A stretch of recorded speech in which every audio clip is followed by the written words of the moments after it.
the Steelers. Take the Vikings here on Thursday Night Football. Kurt Menefee here on the GMC Kickoff Show along with Terry Bradshaw. Howie Long, Michael Strahan, and in West Texas getting ready to go out to space on Saturday, Michael Strahan. How about Michael Strahan?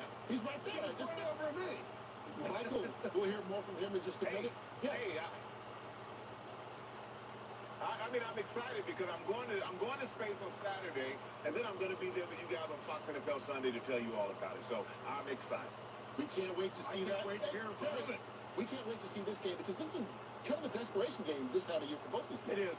Pittsburgh 6-5-1 right now. They're trending up this way. You look at Detroit beating Minnesota, Mike Zimmer's team. He's getting his defensive players back. These are the games you want to watch on television.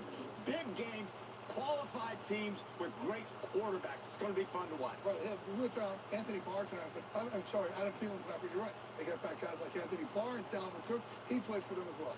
You know what? This will be a good game because these are two of the iconic franchises, really, in all of the National Football League. In fact, it's hard to tell the story of the NFL without the Steelers and the Vikings. Each organization has had so many memorable moments and Hall of Fame players like that man standing right over there.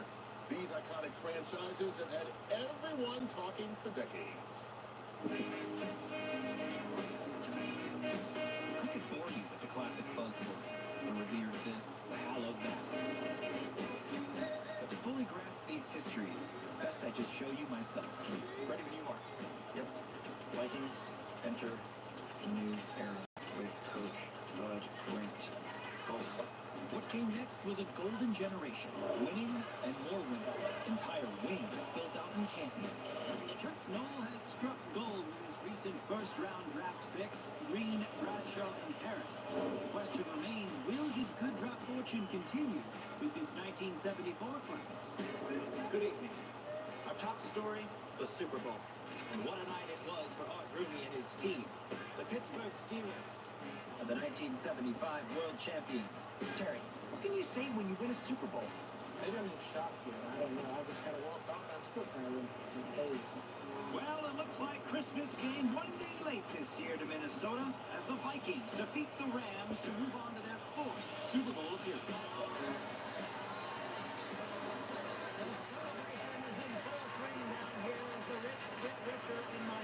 For the third time this decade, the Pittsburgh Steelers are kings of the football world.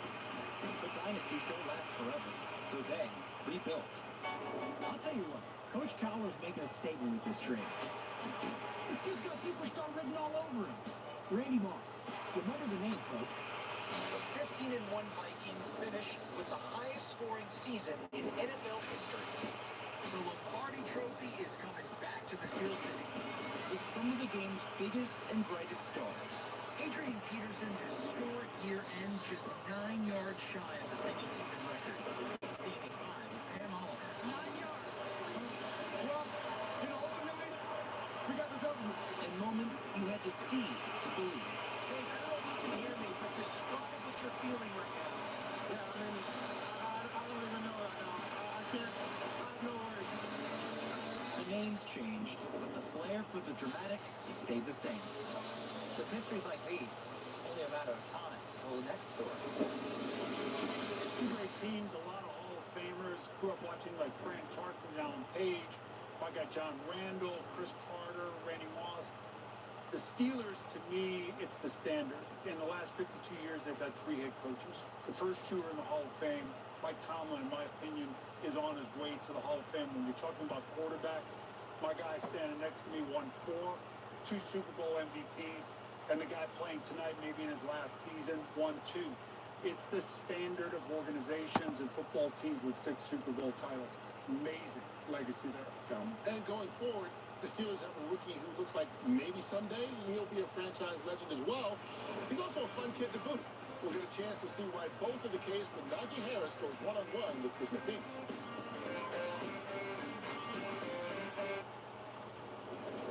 I have something for you.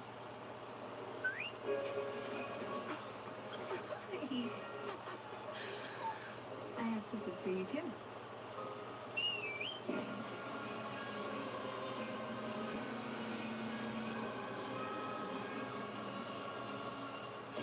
Step up NFL Week 14 begins this Thursday night with a Super Bowl IX rematch on December the 9th, 2021 between the 6-5-1 Pittsburgh Steelers and the 5-7 Minnesota Vikings. Thank you for tuning in and listening to my live watch-along audio-only reactions live right here on YouTube. As always, I'm your host, Encyclopedia Sports, Cool Hand Luke 96. Be sure to like, follow, and subscribe on social media. Links in the description below. The thumbs up button. Share hashtag NFL, hashtag Steelers, hashtag Vikings, hashtag PIT for Pittsburgh versus MIN for Minnesota. Chat questions in the comments, super chat, super stickers, always greatly appreciated. As well, both teams on a short week, as mentioned, playing tonight to kick off Week 14 this Thursday night, one of the final Thursday night games of this 2021 NFL campaign. Pittsburgh defeated the Baltimore Ravens by a point last Sunday, 20-19, whereas Minnesota went to Detroit and lost on a game-winning touchdown. So both games down to the final play. Pittsburgh at 6-5-1, Minnesota 5-7. Both teams on the outside looking in right now in the current playoff hunt, needing wins to stay alive. So something's got to give tonight, as always. I'm sure something will. We'll see what does. But once again, thank you for tuning in and listening. This is Pittsburgh's first trip to the Twin Cities since 2005. Yes, you heard that right.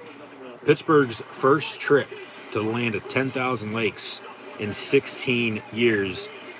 Of course, with how the NFL schedule is, AFC North, NFC North being out of conference, play once every 4 years. So right before Christmas in 05, Pittsburgh went to the old Metrodome and won 18-3. Steelers won in 2009 as well, along with 4 years ago in 2017. But when they met in 2013, Minnesota was the home team, yes, but they met across the pond in London, England, in which resulted in a Minnesota Viking victory. But the Vikings have only defeated the Steelers twice since 1995. So safe to say there, the Steelers recently at least have had the upper hand in this rivalry. The series all time is 9-9. They met back Super Bowl 9. So add another 9. They play on this Thursday night, December the 9th, 2021. As mentioned, we'll have kickoff coming up momentarily on Fox and NFL Network with Joe Buck, Troy Aikman, and Aaron Andrews, along with Christina Pink and Tom Rinaldi on the call. And as always, I'm your host, Encyclopedia Sports, Cool and Luke 96. And once again, thank you for tuning in and listening. Pittsburgh, along with Minnesota, injury is going to play key tonight. Once again, it's just that time of year. Everyone's banged up. Joe Hayden going to miss his 4th consecutive game out once again with another lower body injury. Where on the flip side, Minnesota on offense, they're going to be without wide receiver Adam Thielen. However, they still have Justin Jefferson in his second year at LSU. So Kirk Cousins will have him to throw the football to. They'll get Dalvin Cook back as well to run the football for him out of the backfield. Missed last Sunday after he separated his shoulder the week prior, but he will play tonight. So Pittsburgh Steelers defense, Steelers in general, play Steelers football, but hit Cook. It's his left shoulder. How's he going to respond with a shoulder injury and he's carrying the football 15, 20 times a game? And how's he going to react? Post that, falling, getting hit. He'll get up, but how sore is he going to be? Turnovers, I think, will play key here tonight. Low-scoring affair. Minnesota's a 3.5-point favorite. Over-unders at 44.5. Minnesota, though, will, in fact, get back a few linebackers in Eric Kendricks and Anthony Barr. So should be a good game, to say the least. Excited to see how Pittsburgh plays coming on off of a short week, off of the win last Sunday against Baltimore by a point. Of course, the failed 2-point conversion to end the game, and then as well with Minnesota, they were about to give the Lions another loss, but Detroit picked up the first win on Sunday, and game-winning touchdown, and the Lions are now 1-10-1. Of course, the common opponent is Detroit because the AFC North is playing the NFC North this year, and Pittsburgh, about a month or so ago, tied the Lions at 16 apiece. So, since then, 1-2 with their only win last week. A lot of the Steeler games decided by less than a touchdown, as have gone the Vikings matchups this year as well. So keep that in mind towards the tail end of this game. But Minnesota, Skull home field. It'll be tough to go in and win in prime time, no doubt about it. Steelers' first Thursday night game of the season. They've played on Sunday night a few times and Monday night as well. But then this will also be the final NFC opponent on the schedule for this year, bearing the Steelers get to the Super Bowl Valentine's Day weekend, as they'll return home next Sunday, and then we'll get there when we get there. As Tomlin said this past week, last week was last week, this week is this week, next week is next week. So away tonight, home away before the playoffs, and the Steelers are looking to make a playoff run, as are the Vikings. So must win for both teams. Once again, Minnesota's a damn good team, and they're going to run the ball, and Kirk Cousins is going to play action, and they're going to play good defense, as are the Pittsburgh Steelers, I'd hope, as well tonight. So something's got to give once again, but Pittsburgh, in order to win, they're going to have to be able to run the football with Najee Harris and stop the run on defense up front. Cam Hayward and TJ Watt coming off the edge. At backer, need some better play out of Devin Bush, no doubt about it. Schobert stepped up last week. It looks like Robert Spillane's back from injury as well. Once again, sucks not having Joe Hayden at corner out for his fourth straight game.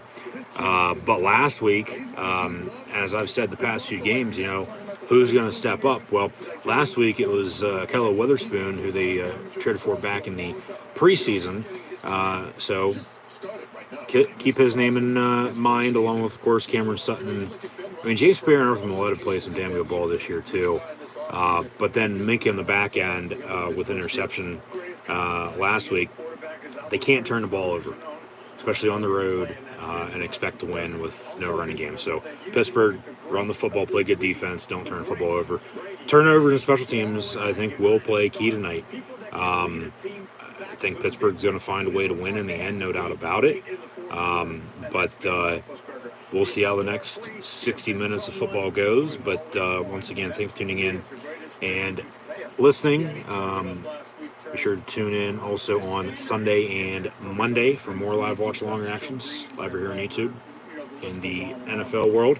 Also, go check out my newly released Culture Bowl bowl game predictions that dropped earlier today, live right here on the YouTube channel, following a short save and upload delay. But those are now, in fact, live, so be sure to go check those out, as the bowl games will, in fact, begin a week from tomorrow now. But from now until then, we'll begin with Thursday Night Football kickoff, about 5 or so minutes away, between the black and gold and the purple people eaters of the Steelers and Vikings here tonight on Thursday Night Football. So let me know in the comments below who you have winning. Be sure to hit the thumbs up button once again. You should also go vote on the poll on social media, Facebook and Twitter. Links in the description below. So we'll see how this plays out, but expecting a good, hard-fought, close football game when it comes down to it, with the Steelers hopefully find a way to win to come out on top. And we'll see, down the line, if that tie with Detroit, who Minnesota just lost to last Sunday, comes back to either help or hurt them in the playoff standings. But this is an AFC, NFC Thursday night game. Pittsburgh's last NFC opponent, as mentioned this year, bearing any Super Bowl appearance once again. Minnesota in prime time for the first of 3 upcoming over the next month or so, as they'll play on a Monday and Sunday night over the next few weeks as well. But I think it'd be a different story for Minnesota if they were going to be without Dalvin Cook again, and then Pittsburgh gets them, when they're on their knees begging for mercy, basically, at that point in time. They'd still run the football, no doubt about it, but how efficiently, who knows? But, we're not going to have to worry about that unless, of course, something would happen to Cook tonight. But, knock on wood, not hoping for any injuries by any means, but if somebody gets hurt, it's always next man up mentality. The standard is the standard, regardless of who you're playing for. So, I think it'd be a little bit of a different story with the outcome of this game coming up with Pittsburgh and Minnesota if Minnesota was still going to be without a few of their key starters. But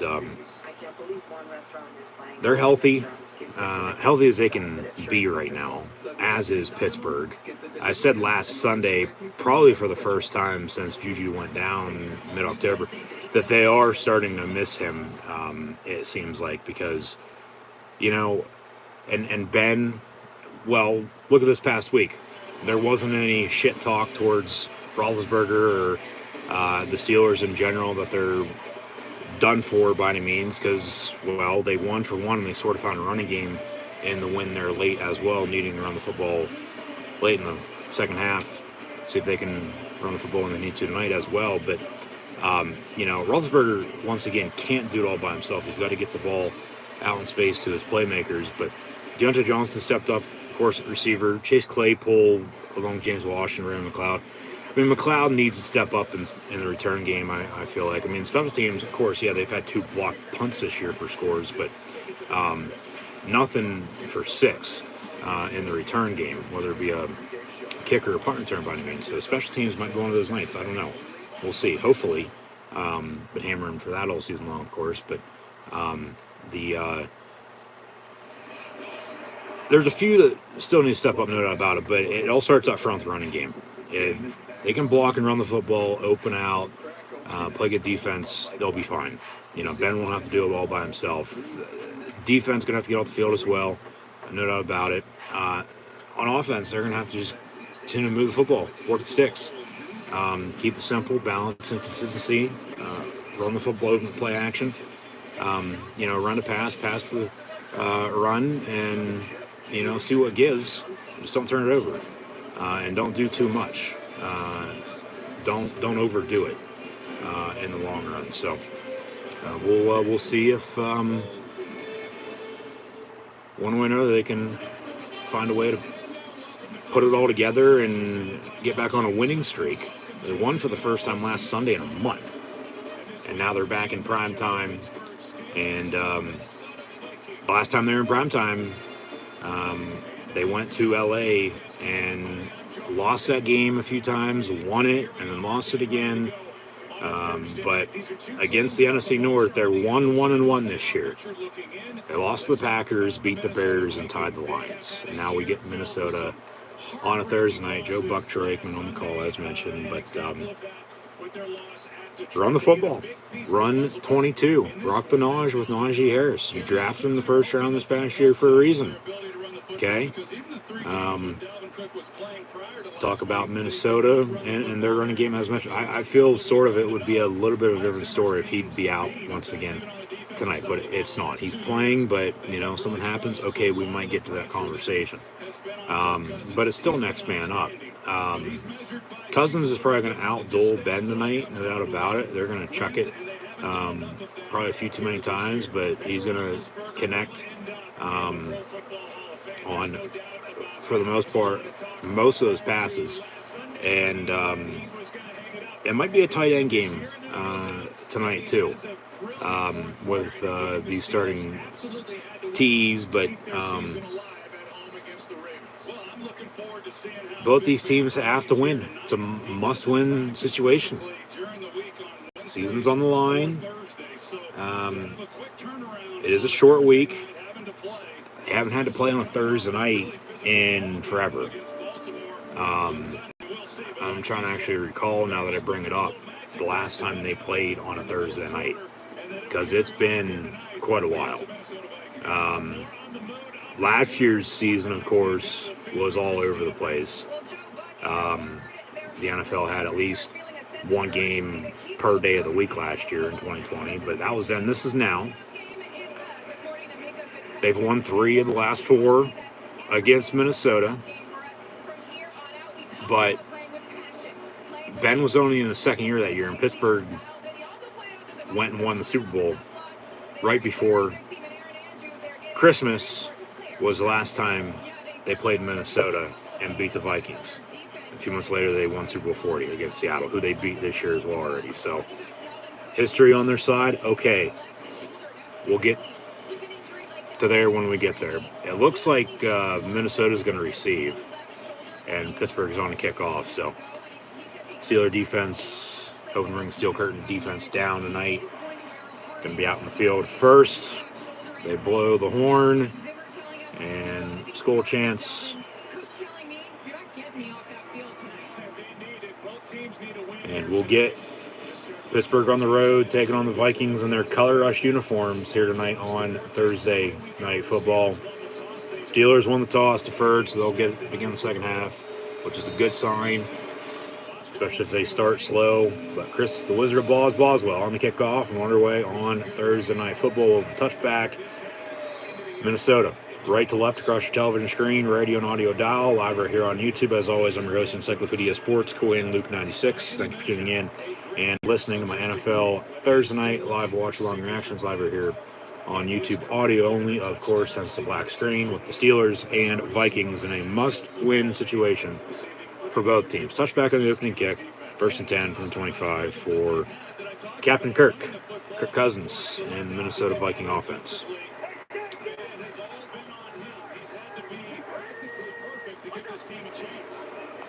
Two-step drop, far side, and it's going to be caught for 8 yards to the second-year wideout from Baton Rouge, Louisiana, number 18. Moving on up for 8 yards, Justin Jefferson. They go to him on the first play of the game, 2nd and 2 for Minnesota.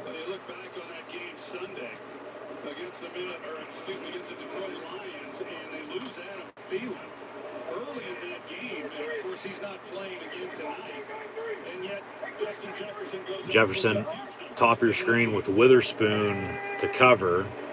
Motion man near side, out of the eye. They run a bubble screen complete to 18, and Jefferson gets a Viking first down. You got to get up there and jam him at the line. Make a play, not give them. We got a little bit of a delay with a lineman having a cleat issue. Looks like his shoelace came untied, but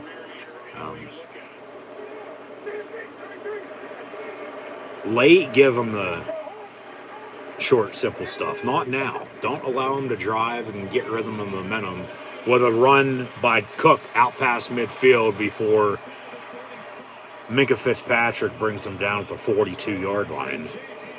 Jesus Christ. It's a nice big run. All starts up front. Good block by the fullback. Minnesota is one of the few teams remaining in the league that still works a fullback into the offense. But if it works, it works. Why not run it? Pittsburgh giving up a few big plays here. Highsmith off the edge before Watt with a shoelace tackle, and Edmonds brings down Cook on about a 5-yard run up the middle. It'll be second down and medium here. So, yeah. Minnesota right now making it look easy on the Steeler defense, no doubt about it. Going to have to start making some stops here. I get it's early. There's still a lot of football to be played, but you can't put yourself in a hole and then expect to get out of it. The last 2 times they were on the road resulted in losses.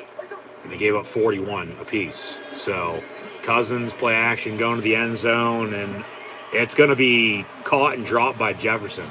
Would have been a hell of a catch if he would have been able to snag that. Incomplete, 3rd and 6. So that's the first play for Minnesota here tonight that hasn't gone for any yardage because it was incomplete. The other 4 or 5 plays, they've moved into Steeler territory. I have a 3rd and 6 now officially. Yeah, he should have caught that. He had it and dropped it, but good coverage by Pittsburgh there. But yeah, eventually you're going to have to start stopping because you just allow this to continue, and then you can't do anything on offense, which don't be shocked if they can't, but you're done for them at that point. Play clock winding down, empty set, 5 wide. That's a delay of game. That's a delay of game. Where's the penalty? Should be 3rd and 11 unless they call a timeout. Penalty, delay of game. Cousins overreacting as he, for the most part, always does. You like that? I do. I mean, that's a 5-yard false start, or a delay of game, excuse me. Maybe a false start to come, but 3rd and 11 now. So just as they have something good going, they're starting to back themselves up now. But you got to get the ball snapped, you know? No excuses. You know there's 25 seconds on that play clock. Another empty set, 5 wide, 3rd and 11 from the 43. Play clock winding down again, but they get it off this time. Slant over the middle, caught, but brought down to the 35. He's still running, but he's down. And Minnesota is going to have a decision to make here, whether to punt and pin him deep or kick about a 53-yard field goal from here. 4th and 3 from the 35-yard line. And the delay of game cost them, or else maybe this drive is still going and, you know, result in 6 rather than 3. But here's the field goal. Officially from 53 yards out, about 4 minutes in, and the kick will be no good, wide left. Hooked it wide left. We're inside of a dome.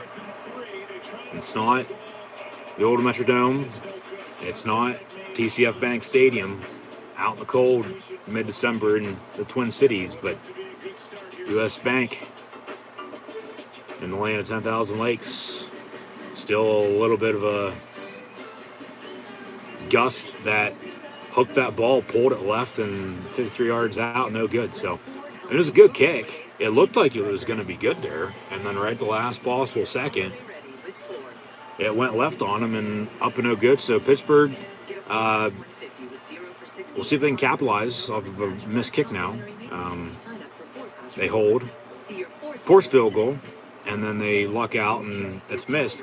So good starting field position to begin this next drive. They're first on offense tonight, but you got to find a running game. Have to find a running game with Najee Harris. So it starts up front. You look at Dalvin Cook, a couple big runs by him. Cousins, of course, with a few passes to Jefferson. One should have been a touchdown, and then penalty cost them, and then another pass, but 4th and short, and they missed the kick. So that's a good job by Minnesota. I'm sure, of course, they would have liked 6 on that, but you take the points, but then you don't get any because you missed the field goal. So 0-0 is where we stand here. 11 and change to play in this opening quarter. Pittsburgh going to get it back. Progressive can't protect you from becoming your parents, but we can protect your home and auto when you bundle glass. Someone should have left home earlier. So Cousins officially, as I pull up some stats, he's 3 for 4 for 21 yards. And then Dalvin Cook has 2 carries, 24 yards rushing. But yeah, Pittsburgh going to get it back. Well, technically for the first time on offense, but we'll see what they do from around the 40-yard line. 1st and 10. I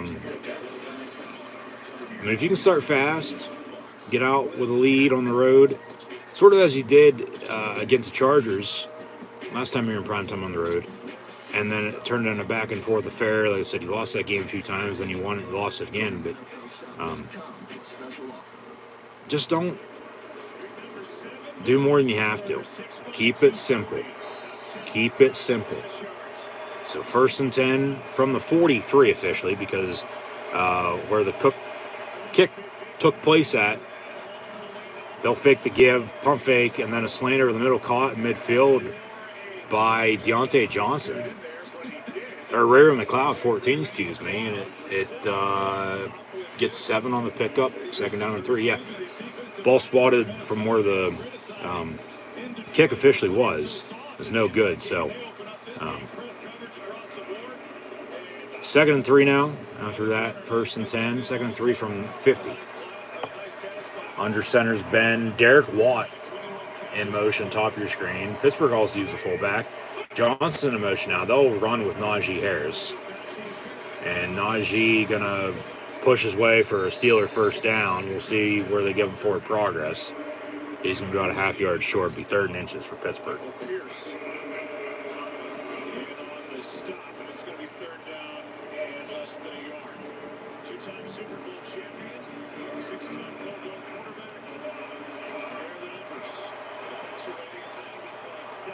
Take a deep shot. Why don't you take a deep shot? I wouldn't mind that here. I normally wouldn't say that. I'd say 3rd and short or run the football, but they're going to be expecting the run.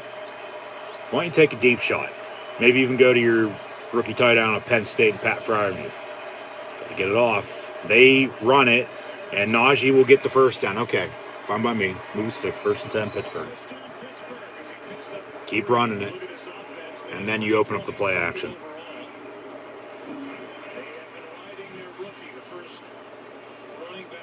A few rookies, especially up front on the line.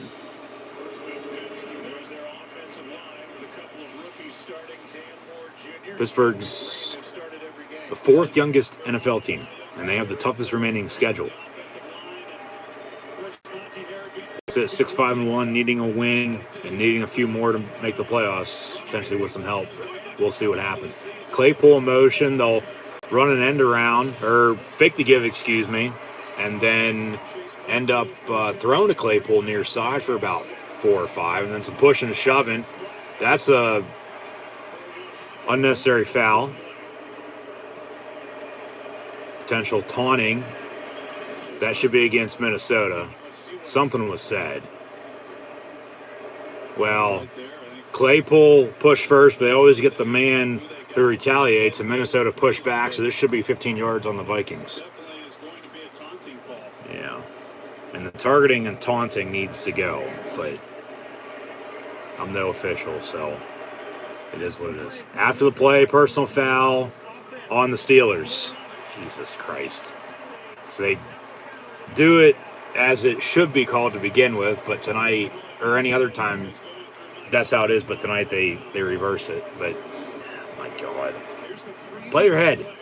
Let it go. I guess they've been jamming each other a few plays now, but yeah, it was motion man and Claypool. They faked the end around, faked the give to Harris, and then they hit Claypool for about 5 yards. The 2nd and medium, he's going to come out now for a play. Tomlin just gave him a short talk. Now a 2nd and 19 following the 15-yard penalty. And Pittsburgh back at the 44, and Ben's getting pressured. He gets rid of it, and it's going to be dropped by Ray McLeod, incomplete. 3rd and 19, and just as the penalty cost Minnesota on the opening drive, the 15-yard penalty is going to cost Pittsburgh here, it seems like now, too. 3rd and 19, you might as well just cut your loss and run the damn draw up the middle. Don't want to do anything stupid and turn it over. Punt, pin them deep, make them drive on you, and reset. Still early, still a lot of football after you play. Just run it up the middle. 3rd and 19. I mean, if you still want to take the deep shot and you connect on it, all right, so be it. But just run the draw.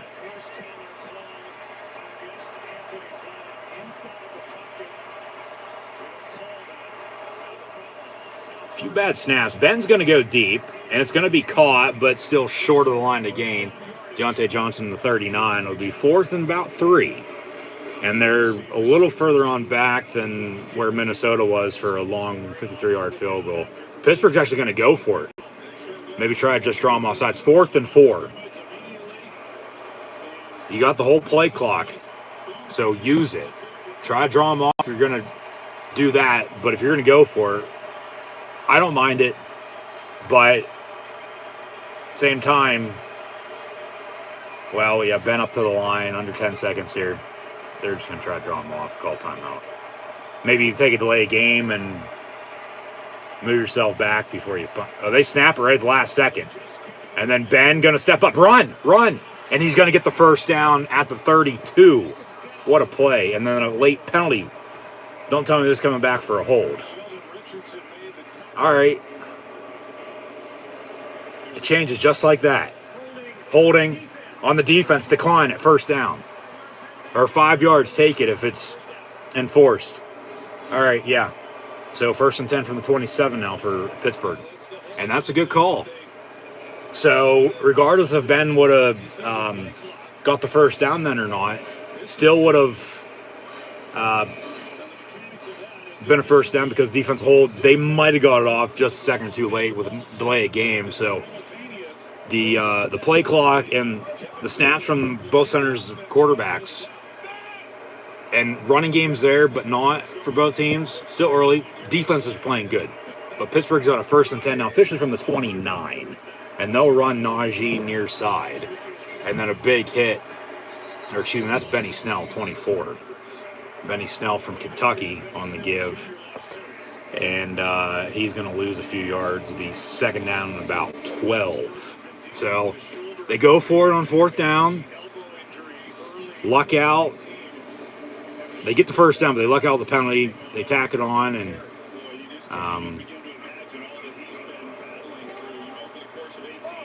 I would have punted. I would have, but drive's still alive. Now you got to score. You got to score it now. Whether that's a field goal or a touchdown, you got to score some points on this drive. After the 2-yard loss from the 31, Ben looking to throw again, and he's going to go down the sack. Ball comes out on a strip sack. But Pittsburgh recovers. Ben able to fall on it. It'll be 3rd and back to almost 19 as it was before that 15-yard pass to Deontay Johnson before they went for it on 4th down on this respective drive. So, I mean, at this rate, I'd still, probably just run a draw up the middle. Keep it safe. 3rd and 18. Just get it a little closer for Boswell to kick a field goal. Play clock winding down. They call a timeout. So 6:16 to play. They'll have 2 remaining on a 3rd and 18. And we'll see if they draw up, but I mean, they found a way to get the ball to, where they're at right now, but at the same time, they got to protect Ben a little bit better than what they are. He can't be, not necessarily running for his life, but just not having more than 2 seconds to throw the football. It's like as soon as he gets it, he's got to get rid of it. You got to give him the time to throw. Because he's a pocket passer. He's not as young as he used to be. He's not running around. I mean, he did pick up the first down on a run there, which was a good decision because nobody was open. Good coverage, good defense by both teams. Okay, Pittsburgh has challenged. That's the timeout right now. So they're going to challenge that it wasn't a fumble, rather than a 3rd and 18 back to what? 3rd and 12. So it's only going to be a 6-yard challenge, a 6-yard difference. You're still 3rd and long. I mean, play calling wise, it's going to be a little easier if you win it, but not by much. I feel this is going to be a waste because it's probably not going to get you anywhere. Then you're going to be down a challenge the rest of the game and then down a timeout until halftime. But, I mean, maybe there's something there that they saw. Obviously there had to have been, that they feel comfortable and challenging and they think they're going to win it. They're going to have to find undisputed evidence to overturn it, of course, no doubt about it. But they're saying it wasn't a fumble. The Steelers are saying that it wasn't a fumble. They're challenging them rolling on the field of a fumble. And we'll see, of course, what they say when we do in fact return. But what a start by both of these teams. It's been a hectic 10 minutes or so. Minnesota had a good drive going. Penalty cost them, and then they missed a kick. Pittsburgh with good starting field position off of it. 3rd and long as they have now. Now they're challenging. We'll see if they win it or not. I doubt they will. Because, it was a sack and the ball came out. Like, tuck roll, you can say he was throwing and then it just was incomplete then at that point. But, it's a gang tackle there on the sack with pressure. And, yeah, I don't think they're going to win this, but we'll see.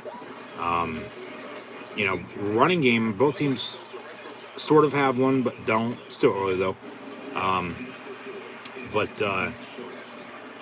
Pittsburgh able to keep this drive alive. Decided to go for it on 4th down there. They did work the clock on the play clock. After review, rolling on the field, stands is called. It'll be 3rd and 18, so Pittsburgh's going to be down a challenge and down on a timeout here before halftime.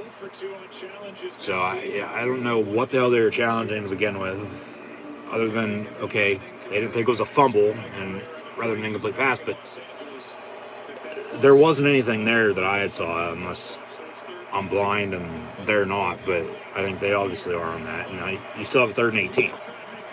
Ball at the 37. Just run a damn draw and get in field goal range. You sort of are right now, but just get a few more yards, kick it. You don't want to do anything stupid. Trips top your screen. Ben looking to throw. He's going to complete on a slant. And Deontay Johnson running near side, and he's going to get to the 30 for 7. So about a 47, 48-yard field goal to come by Boswell. But, yeah, as long as they can execute here and get on the board with 3, I'll take it. With the way this drive is gone, it should have been probably done for a few times. Find a way to keep moving the football, though, and officially from 49, they mark him at the 31. And the kick from Boswell is also going to be up and no good, wide left. There's something with this wind, even though they're inside of a dome. There's some sort of... Yeah, right at the last second, they hook left. And that's both end zones. That's just not the one end zone, that's both end zones. There's some sort of stream that's pulling the football left. From when the kick is kicked in the air, looks like it's good right down the middle, and then it just continues to sail and goes wide left. So both teams on their opening drive here tonight on Thursday Night Football, once again, thanks for tuning in and listening, they miss officially from 49 yards out there, but we'll say they both miss 50-plus yard field goals. 49 is close to 50, close enough. And then Minnesota will miss 53-yarder. Still 0-0. So Minnesota now going to start their next drive with good starting field position, just as Pittsburgh did. And we'll see who it gets. It might be like this for a while, and until they can not settle for field goals and decide to punch it in for 6 and score actual touchdowns, real points, rather than field goals. But you also have to rely on your special teams. So it might be a kicking game, And I don't know why I just said a few times, but I did. But it's the truth. Like, there's no other way of putting it. It's just hard to explain. I don't know how the hell there's wind that is affecting the kicking game inside of a dome. Like, it just doesn't make any sense for both teams. Not one kicker or the other, or even one end or the other. Both ends for both teams. So both teams are going to have to, of course, Pittsburgh's already gone for it on 4th and short. Maybe both teams continue to do that tonight. I don't know. But they're going to have to find a way to start punching it in rather than having to settle. Because you're not going to want to trade field goals and touchdowns back and forth as this game goes on. And you can't settle for 3 all the time. Eventually, you're going to have to score.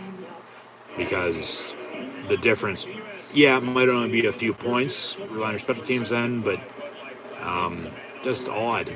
Both kickers missing field goals, both wide left to begin the game. But motion man near side, they run a bubble screen. It's almost picked off. Pittsburgh read that right off the bat, and it falls incomplete. Schobert picked it up, started to run, but yeah, no, that's incomplete. So motion man trips in a bunch. They went to Jefferson again, and I couldn't tell who knocked it down, but they read it right. And incomplete, 2nd and 10 now for Minnesota. So 5:29 to play in the opening quarter. See, the challenge by Pittsburgh, it's going to cost him handoff to Cook, and he's off to the races, and he's going to be brought down to the 30. So in Steeler territory just like that, and if they can't stop this running attack and find one of their own, they're going to be in for it. Believe me. They're going to be just as they were 2 weeks ago against Joe Mixon. Even Austin Eckler the week prior.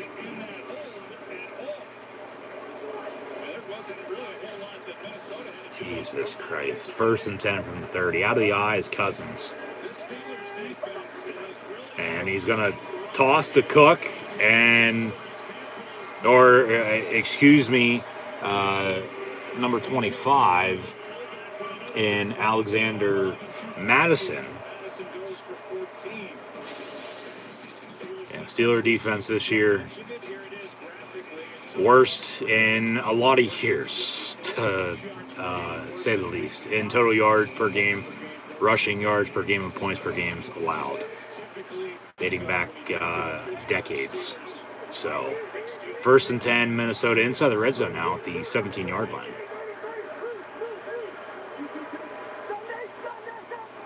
And they're going to run it again. And Madison for about 2.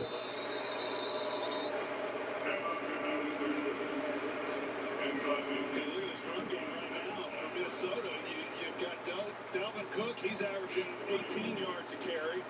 And then Madison, he's averaging 8.5 yards a carry. I mean, that's the best job on that play there that Pittsburgh has done.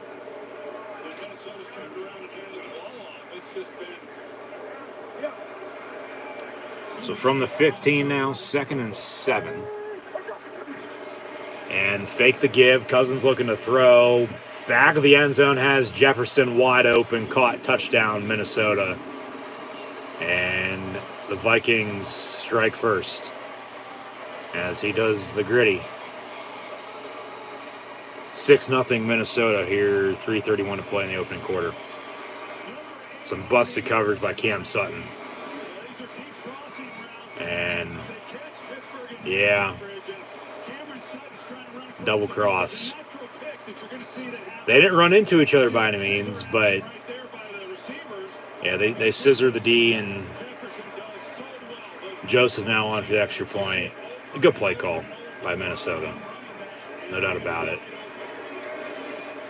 And the kick's no good. What the hell with the kicking game? Extra points up and no good. 6-0 Minnesota. Is there something up with how the ball's coming off the ground? Is there something wrong with the turf? Like in every spot of the field for where the kickers have kicked from tonight? Like, what the hell? Makes no sense. 3 kicks already. Missed. 2 field goals and extra points. So 6-0 is where we stand. But Minnesota strikes first with a touchdown from about 15 yards out on the pass from Cousins to Justin Jefferson. So Pittsburgh going to have to answer. We'll see if they can. It's the running game. As I said at the start.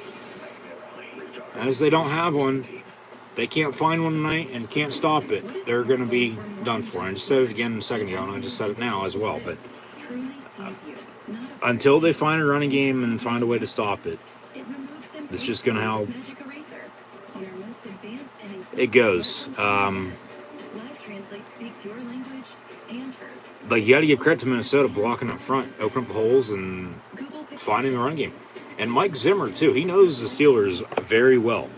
Former Bengal defense coordinator for years under Marvin Lewis. So, all time he's in his 8th year. He's 1-1 against Pittsburgh, but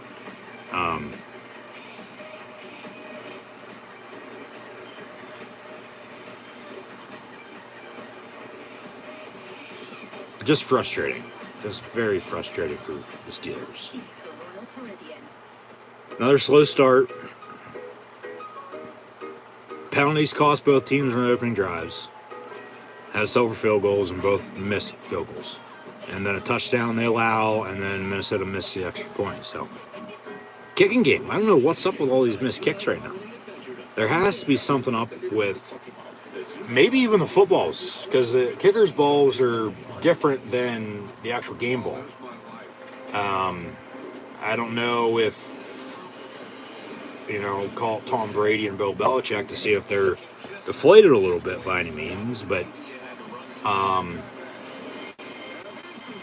yeah, because that was wide right, so don't tell me, because don't be surprised at the next kick, whether it's for both teams or not.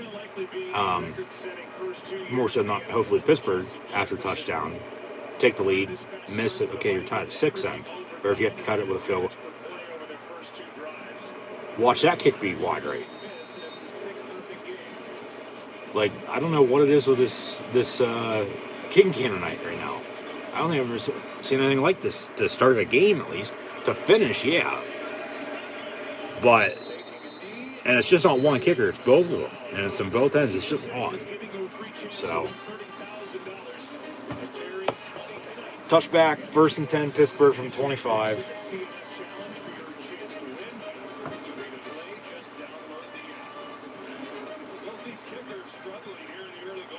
I'd say so, Troy.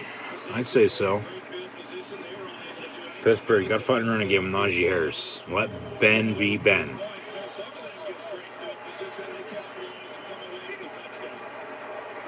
So from the 25, 1st and 10 for the black and gold. And Johnson in motion. They'll run an end around top of your screen. Nice block by Freiermuth, and he's going to get 8 yards to the 33 first. 3 yards short of first down. Be 2nd down and 3.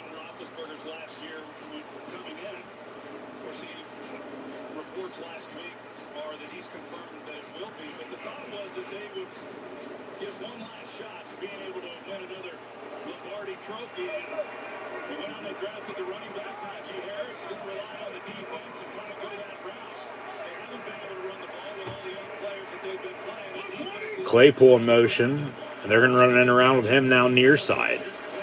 And he's going to break a tackle. Ball comes out, but he was down. He was down. It should be 3rd and 1. They're going to roll fumble and Viking ball. That's bullshit. Throw the challenge flag, Tomlin. You'll win that. He was down. That's why I don't like the challenge from earlier, because you still had a 4th and short and you missed the kick anyway. He was down. Watch. Actually, maybe not. On that look, no, it doesn't look like he was down, so excuse me, but...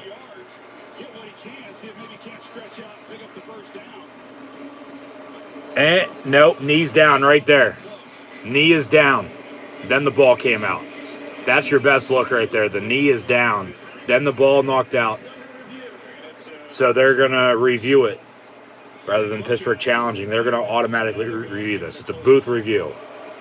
And it'll be 3rd and 1 for Pittsburgh because he was down, knee down. 2:41 to play in the opening quarter. Good stop by Minnesota to force it on the punch out. But he was down. Claypool was down. And Claypool, if this results in a fumble, he's had arguably one of the worst few games at that point because he just hasn't played well recently. He hasn't. But, yeah. So, we'll see if it's going to be Steeler 3rd and 1 or Viking 1st and 10 to try to extend their lead and put it to Pittsburgh here early tonight. And then hold on to win before Pittsburgh, I would hope, in a hole finds a way to come back. But until then, it's just, oh my. No, he was down. Claypool was down. He was, in live time, I thought he was down. First replay, no, ball's out. That second one, though, from the sideline, knees down, then the ball came out. So, the thing is, it's a booth review, undisputed evidence to overturn it. It's going to be close. They called on the field fumble. So they have to, in between there, find a ruling to overturn it. And that's the video evidence, of course. So I say he's down. I say no fumble. I say 3rd and 1 Pittsburgh. That's not a fumble. That's down by contact.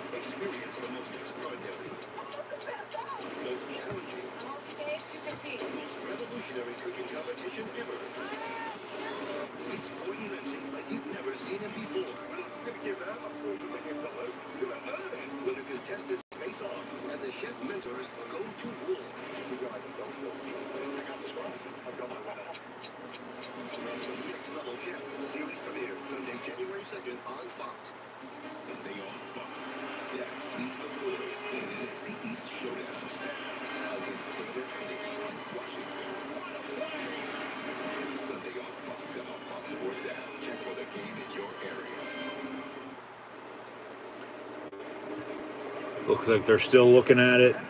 Here we go. After review, runner was down by contact. Be 3rd and 1 Pittsburgh. Steelers will maintain possession. Knees down before the ball came out. Yep. Right there. Then the ball is still in his hands, not out yet.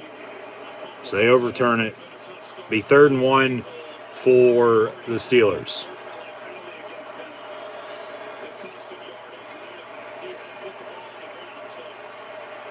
From the 34, need a yard, run it. Run Najee. They do, and nowhere for him to go. Tackle for loss, 4th down, and after all that, they're going to have to punt.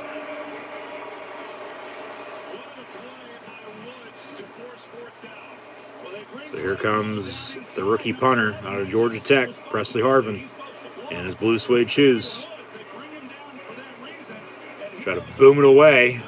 Claypool. What the fuck? You got to block. He's just not playing good right now. Get him the hell off the field, even with Juju being out. Play with who's playing the best, and he's not. Give me Deontay Johnson, James Washington, Ray McLeod at receiver. And then a punt fielded at the 26. Good return out to the 43 for the Minnesota Vikings. So 1st and 10. Up 6, minute 45 to play in the opening quarter. Kicking game. 2 missed field goals and a missed extra point by both teams already here tonight in this opening quarter. So, couple reviews. Pittsburgh doesn't have a running game. Who would have thought? Minnesota does. Vikings on top by 6.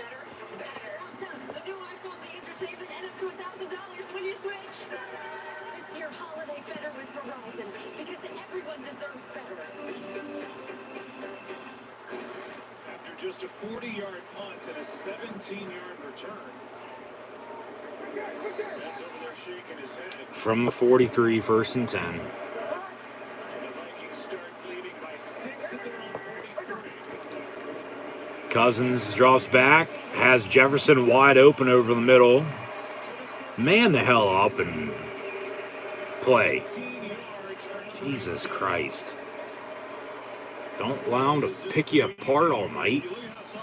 Into Steeler territory they go again. 1st and 10 Minnesota. Another completion of Justin Jefferson.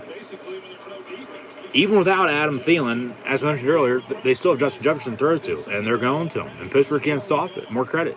More power to him. From the 39, run it, and then fake the underround. Cook gets to the 36 for 3. A minute to play in this opening quarter. So 2nd and 7.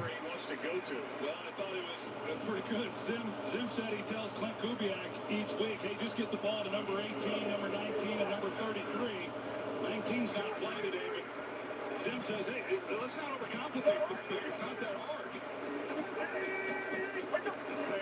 Thanks, Tips. And then another handoff, and Dalvin Cook inside the 20. 1st and 10. That'll probably do it for the opening quarter. Unless they want to hurry up and snap it again. But if I'm Minnesota, I'm in no hurry right now. I have everything going for me. Not trying to do a whole hell of a lot. Pittsburgh, they're not either, but they can't really do anything with the football. And it starts up front. It's a running game. So that does it for the opening quarter. 6-0 Vikings at the end of one on top of the Pittsburgh Steelers here tonight on Thursday Night Football. 2 missed field goals, missed extra point, couple of reviews. 15 minutes before halftime, Pittsburgh's got to find a running game. They don't have one. Minnesota does. They lead by 6 at the end of the first quarter. 6-0 Vikings on top of the Steelers. As always, I'm your host, Encyclopedia Sports, Cooley and Luke 96. Thank you for tuning in and listening. Be sure to like, follow, and subscribe. Ben Roethlisberger's 4 for 5 for 34 yards passing, whereas Kirk Cousins is 5 for 7, 53 yards passing, and a touchdown to that to Justin Jefferson from about 15 yards out, who has 4 catches, 45 yards receiving in that score. Najee Harris has 3 carries, 4 yards rushing, whereas Dalvin Cook has 5 carries, 73 yards rushing. Alexander Madison, 2 for 17. When your starting receiver leads your team in rushing, you got a problem. Deontay Johnson has a carry for 7 yards, along with 2 catches, 21 yards receiving. Ray McLeod, 1 for 7. Claypool, 1 for 6. Playing not good. Claypool just, I don't know if he's worried about playing music at practice still or not, but just he needs to get his head on straight. And then Jefferson, as mentioned, has 4 catches, 45 yards and touchdown. And then Osborne, 1 for 8. So, I mean, it could be a lot worse than it is. We could be tied still at 0, 3-3. 9-3, 10-3. They have the touchdown still, so got to stop this running game. They're making it look as if they're running on a pee-wee defense right now. They are. Pittsburgh's had this trouble all year, though, especially the past almost month now. And it's on the road. Okay, it's on the road. They went to L.A., Austin Eckler, 4 total touchdowns, ran all over them. Joe Mixon the week prior after Thanksgiving ran all over the Steelers defense then. Hell, they gave up how many rushing yards last week to the Ravens and still found a way to win somehow. And now tonight, against another purple team, the Vikings almost have 100 rushing yards here early second quarter. Cousins looking to throw. Good coverage. Incomplete. 2nd and 10. All right, Devin Bush finally making some plays, but yeah, just digging yourself a grave. Hopefully you can get out of it, but Minnesota here knocking on the door, trying to extend the lead. Empty set 5 wide from the 20. And Cook's going to motion back into the backfield. Cousins once again looking to throw. They run a screen near side. It's going to be dropped incomplete. Schobert on the coverage. Why, Minnesota, are you throwing? Pittsburgh can't stop your running game. Keep running it on us.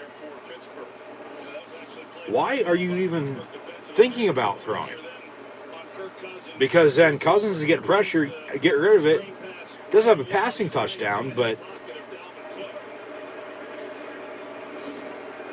couple incompletions now, and you're standing still when you're running the football. At least you're moving the ball. Another empty set 5 wide. Play clock winding down. They're going to throw again. Pittsburgh with pressure. Cousins gets drilled, and it's incomplete in the end zone. So here comes a field goal.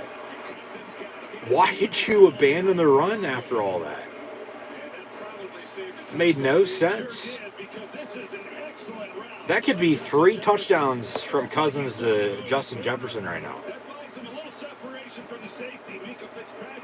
That's 2 drops in the end zone by him. Caught the other one, but yeah. And now a little bit of a glitch for Fox. Short delay for myself for some unknown reason. What the hell? As the TV freezes. And we fade to black. And it doesn't look like it's on my end because no satellite image for it being out has come up. That's on Fox. That is on Fox. Anybody else watching this having the same problem right now? What the hell? And then, okay, now it might be on my end, but Minnesota, in the meantime, field goal's finally up and good for one of these 2 kickers. 9-0 from 38 yards out. So, yeah, I don't know what's up with that. It should reconnect here in a second. I don't know why it always has to do this. Always at the worst possible times. Technology, though, folks. It's good, but it also sucks when it needs to be good. What the hell? Working perfectly fine. They just decided to go out. I feel it was with Fox, though, because it did it pregame, but then it caught itself before it actually went out the whole way.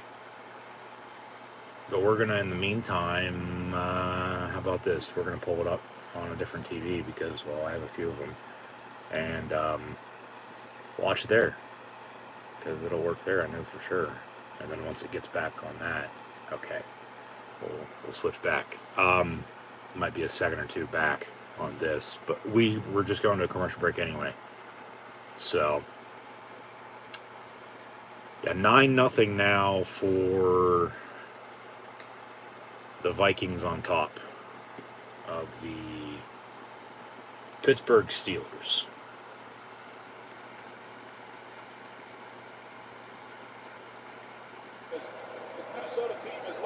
So a touchback now.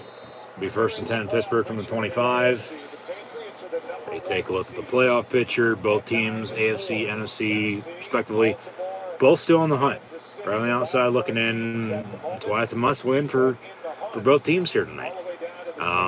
Pittsburgh is lucky right now only to be down 9-0, rather than potential 21-0 deficit with 3 touchdowns potentially to all Justin Jefferson. But Frymouth going to be in motion now, top of your screen.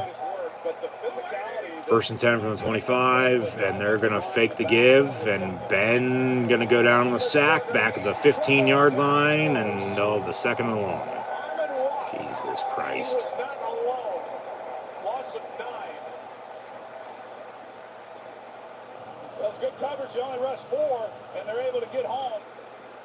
Yeah, it was good coverage. They got to do a better job up front. No wonder they can't run the football. Nope.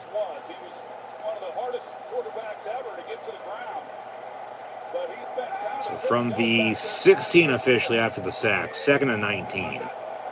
And they'll run a toss near side with Najee Harris. And he's only going to get about 3, maybe 4 yards if he's lucky to the 20. Be 3rd and 16 from the 19, it looks like.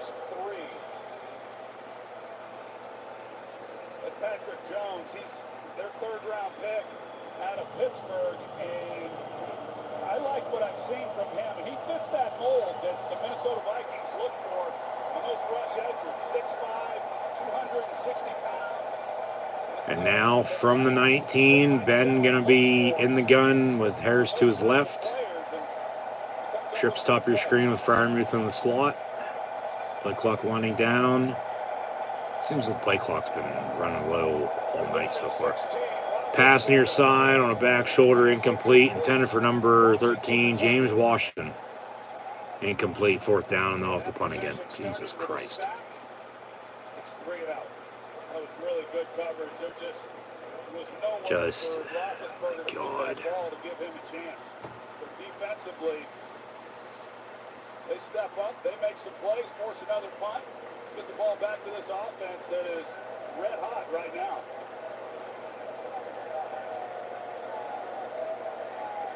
Genie Westbrook averaging 8 So yards Harvin on to punt. waiting for the punt. And another average punt. Field at the 32. Return far sideline. Pushed out of bounds. We got a flag on the play. We'll see what the dirty laundry is. Shouldn't be for a late hit by any means, but knowing these zebras, who the hell knows, but looks like either a hold or a block in the back. There was no late hit. I mean, he pushed him, but it wasn't nothing, major out of bounds.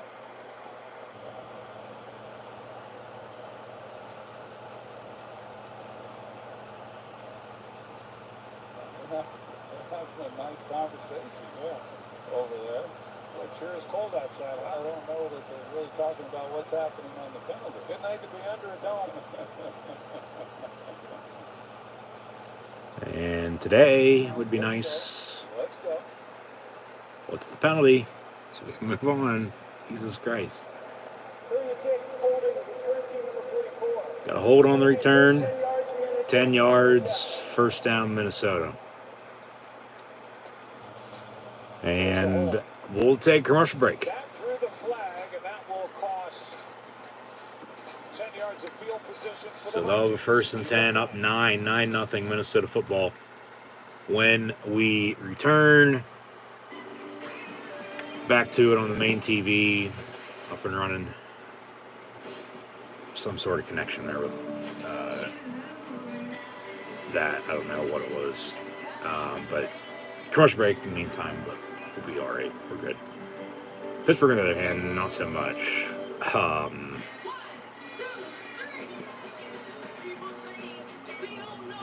Yeah, I don't know what else to say. I don't. All right, everybody stand up straight. Okay, now let me flip it. You got to stop this running game and start off.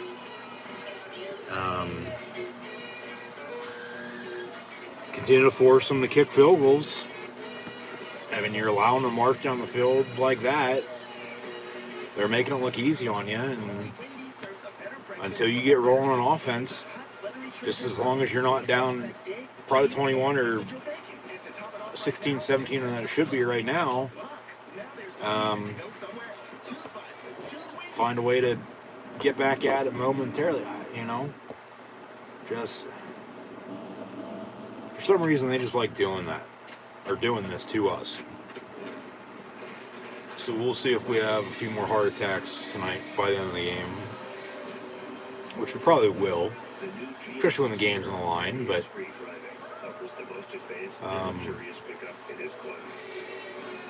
a lot of these games for both of these teams have come down to the wire, including, of course, both games last weekend. But it's a touchdown or less. It is.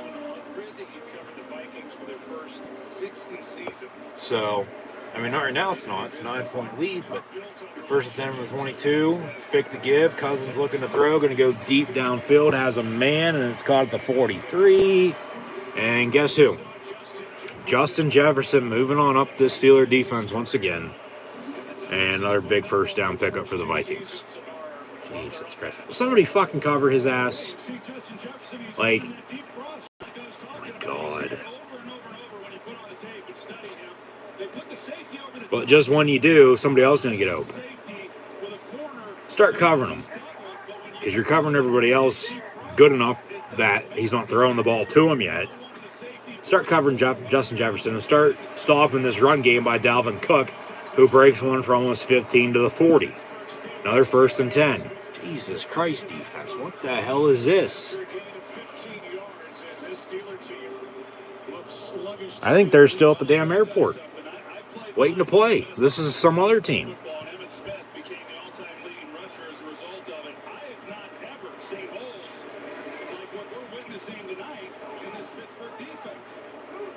Yeah, this is pathetic. This is absolutely pathetic by the Steeler defense right now. From the 41 officially, 1st and 10. And Cousins going to hand off. Madison to the 35. Got a flag. This will probably come back for a hold. They'll replay it down. Holding 10 yards. 1st and 20.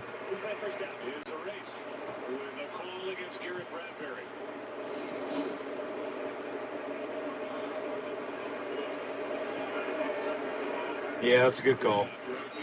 Yeah, that's a good call.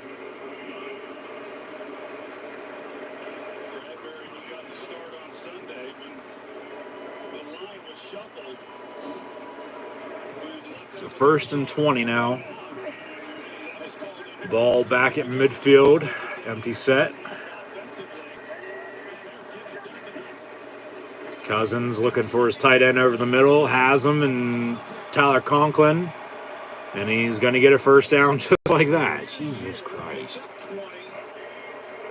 Penalty or not, they don't care. Just, we're going to move the football on you and try to stop us. Because we know you can't. And we're going to beat you. Jesus. What the hell type of defense is this, Keith Butler?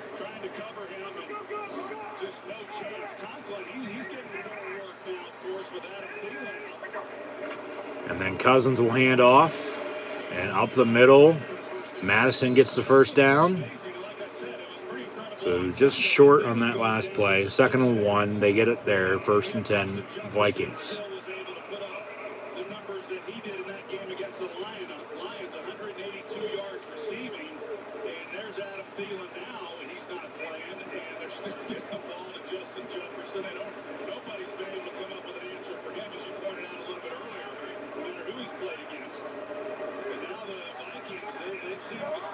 From the 29, Ham in motion near side. Pittsburgh looking to bring some pressure, looks like. But they run a misdirection near side, and Dalvin Cook's going to walk into the end zone for a touchdown. And they can't stop this Viking offense tonight. This defense looks like they're just, I don't even know what to say. I'm about ready to shut this fucking game off. 15-0. Under 10 to play in the first half. And keep in mind, they have a missed extra point and a missed field goal. So you add that into it. And, you know, the missed field goal and the field goal they have probably should be touchdowns as well. So add that on top of it. It's 28-0 right now, but it's 15. Make it 16. My God. They are looking on defense like they do not know how to play football. It's not that hard. It's not like you're both wearing white and you don't know who to tackle. You're in your road white uniforms. The Vikings are home wearing their purple. Purple's stands out. It's not that hard to miss. Okay? Will somebody tackle and start to cover somebody? 16-0 Minnesota on top of Pittsburgh. 9:55 to play in this first half. Just absolutely pathetic defense once again. Putting yourself in a hole and still can't do anything on offense. And it's only going to get deeper and deeper for you. Because I can probably guarantee right now, probably not going to be able to do much more the rest of this game. Unless they're, going to put a few good drives together and cut this lead, maybe even tie it or take it, which I doubt that'll happen, but you never say never, but never. Just they can't run the football and they can't stop it, and they can't cover Justin Jefferson. How hard is it to cover or tackle somebody on the other team? It's like they're wide open every play. Or you're just going to let them do what they got to do to get in the end zone and score points. Dalvin Cook now, 7 carries, 117 yards rushing and a touchdown. Cousins is 7 of 12, 94 yards passing and a touchdown. And Jefferson has 5 catches for 67 of those 94 yards passing from Cousins and receiving yards for the score. Like, what the hell are you doing? This is not Pittsburgh Steelers football. These are not the Pittsburgh Steelers playing tonight, even though technically they are. This is pathetic. Like, go back to the basics. There's a penalty after the extra point, and some pushing and shoving.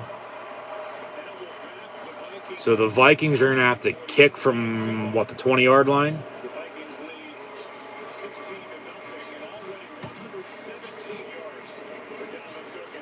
But it'll probably still be a touchback, or they might get a decent return, but they'll probably still start 1st and 10 from around the 25, 30-yard line anyway.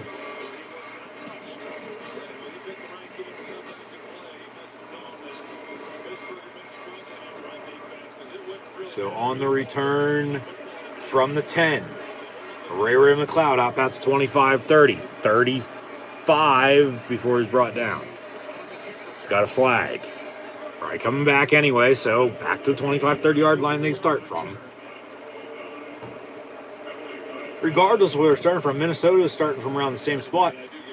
They're moving the ball. They have 16 points. Why don't you? You have 0. You have nothing to show for it because you can't do jack shit.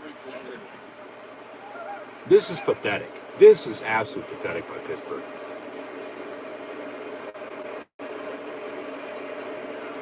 Another embarrassment. They can't win on the road.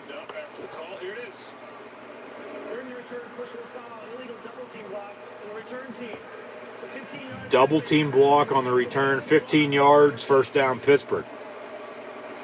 The Steelers haven't won on the road since Halloween. They beat Cleveland. And then their only other win on the road this year was week 1 at Buffalo. And those were one-score games, both of them. Won by 7 and 5. Lost to the Packers, lost to the Chargers, lost to the Bengals. And they're losing at the Vikings right now. Out of the pistol from the 19, so even worse starting field position because of the penalty it cost them. Shooting themselves in the foot.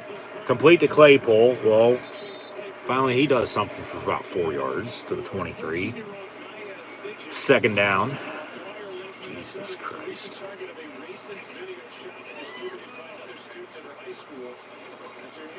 Vikings players arranged a Zoom call with Nia and her family.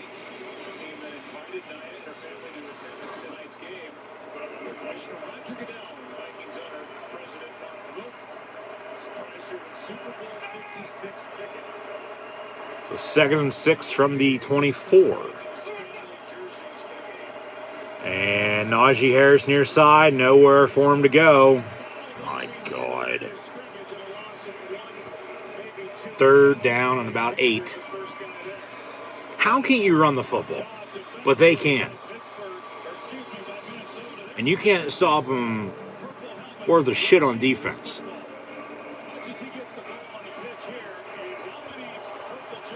Pittsburgh loses this, they're going to be done for. Season's over. There's no way they find a way to make the playoffs. Even though everybody they still have to play is also in the playoff picture. So if they take care of business, maybe they get in. But that just, 4 days ago, that's how fast things change. Because Roethlisberger goes down on the sack. Back of the 14-yard line, he's a little slow to get up. 4th and a mile, and on to punt again. My God.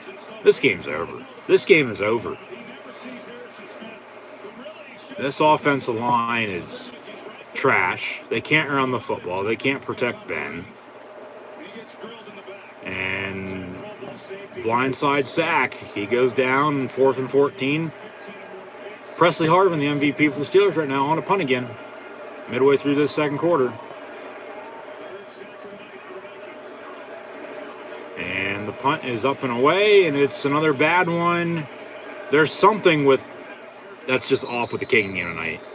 With all the special teams players, kickers and punters.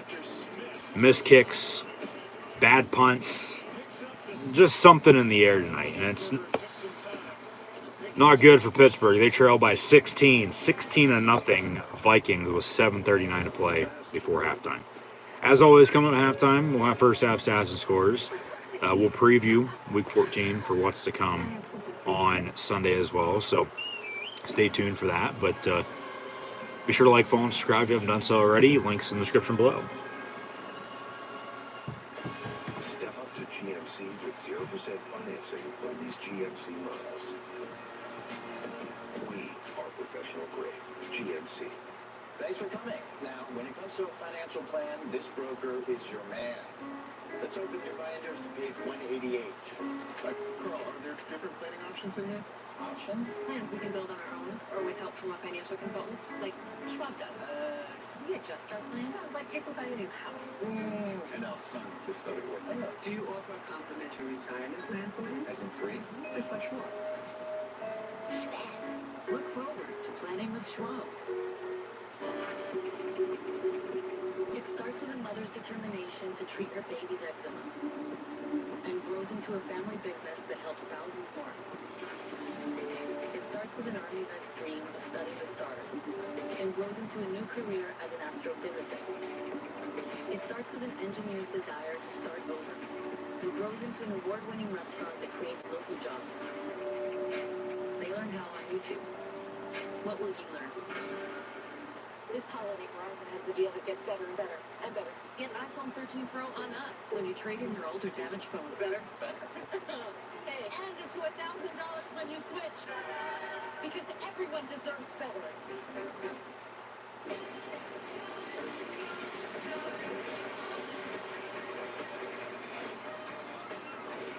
Adventures from $3.99. Book yours today. Come see the Royal Caribbean. BK, the Italian original chicken is back and in the 2 for $6. Thanks to Pete Newbacher. Crispy chicken, marinara sauce, and melty mozzarella. Because of him. For Pete's sake, the Italian original chicken sandwich is back in the 2 for $6. Pete's way, way better. Total frustration for number 7 at the Pittsburgh offense. You don't say, Joe Buck. This is very frustrating. This is pathetic. 1st and 10, Minnesota from the 40. And Cousins looking to throw. Good coverage by Terrell Edmonds. It falls incomplete. Once again, why are the Vikings throwing? Just run the damn ball. Pittsburgh on defense ain't going to stop you. Anytime they throw, incomplete, maybe a sack or two. Maybe it goes for some yardage, but not much. Not as much as what they'd get running the football. Minnesota, just run the damn ball.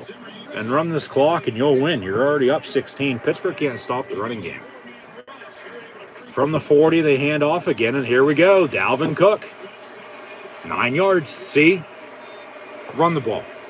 If I'm Minnesota, I'm running the football. I'm not throwing the rest of the game, even though they will throw a few more times. But yeah. What the hell is this? They cannot run the ball. Or they cannot stop the run. Yeah, they can't run the ball either on offense, but Jesus Christ.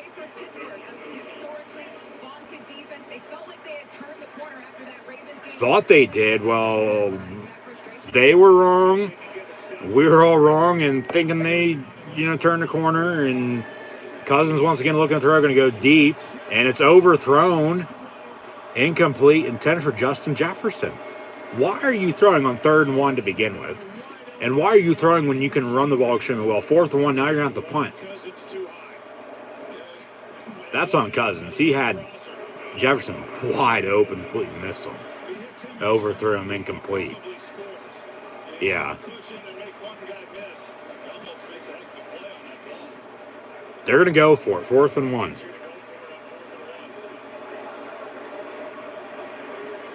Yeah, this Steeler defense. Just, oh my God.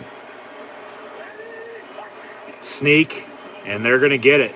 Kirk Cousins captains his way for a first down, 4th and short run. They sneak it up the middle, and he gets it. 1st and 10 Vikings.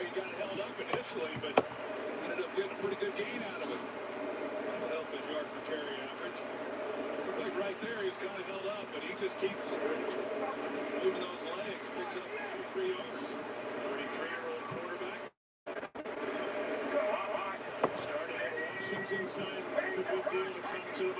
And now Cousins, he stumbles out of the handoff, but hands off to Dalvin Cook, who's cooking tonight for sure. About 5 yards on that run there. Second and medium for Minnesota here. That he returned tonight. They weren't expecting this at all. And Dalvin told me on Sunday, he just kind of was sitting around watching that Lions game and his team lose, and he thought, I can do this. I've had this injury before. He walked into the facility on Monday, lifted a weight, and a lot of guys I talked to said, yep, that was a real positive for us. From the 45, empty set. Cousins complete. And another first down for the Vikings inside the 30.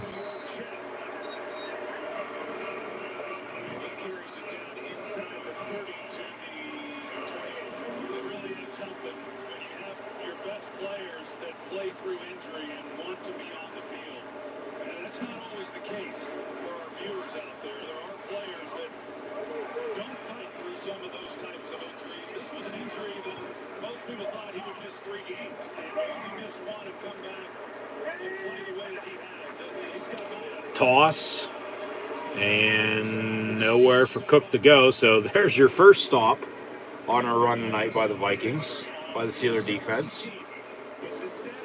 So it's 2nd and 7. 3rd and 7, excuse me. 3rd and 7. Or 2nd and 10, because that was the 1st and 10 previous play for that first down pass from Cousins. 2nd and 10. I'm all over the place, right? Because they're not playing well. 16-0. The Steelers only average 20 points a game offensively, so these possessions become critical defensively if they're going to be. Cousins, 3-step drop, deep in the end zone near side, and little miscommunication. No one there, incomplete. Receiver ran the wrong route, it looks like. Decided to run a comeback, then a go, and Cousins thought he went deep, and no one there, incomplete. So 3rd and 10. Again, because of Thielen not being in the lineup, he got a lot of opportunity there on Sunday against the Lions. He, of course, will again tonight. He had a heck of a play in the back of the end zone on Sunday for a touchdown. Pretty solid player. T.J. Watt not out there on the field. And no Watt on 3rd and long.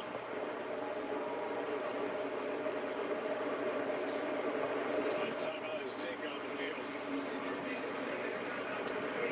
Now we got a timeout by the Steelers with 4:28 to play in this first half, but it's not like the Vikings probably won't get a first down on this next play anyway, or at least continue to move the ball and score some more points on this drive, so it's very frustrating.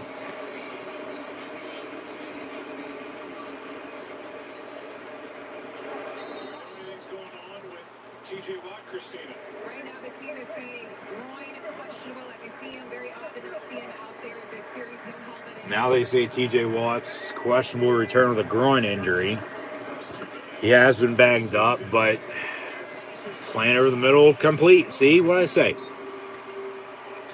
Jesus Christ. 1st and 10, Minnesota.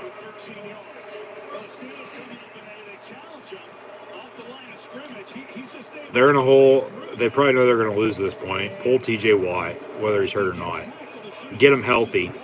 And just next week's next week, but this rate can't come soon enough. 3:53 to play in this first half. So got 2-minute warning. Minnesota up 16-0 on the Pittsburgh Steelers. And Cousins will hand off to Dalvin Cook. 3 yards, 2nd down and 7. Run the ball, work the clock. Pittsburgh, only good thing going for them right now. They'll get the ball to begin the second half to maybe do something then.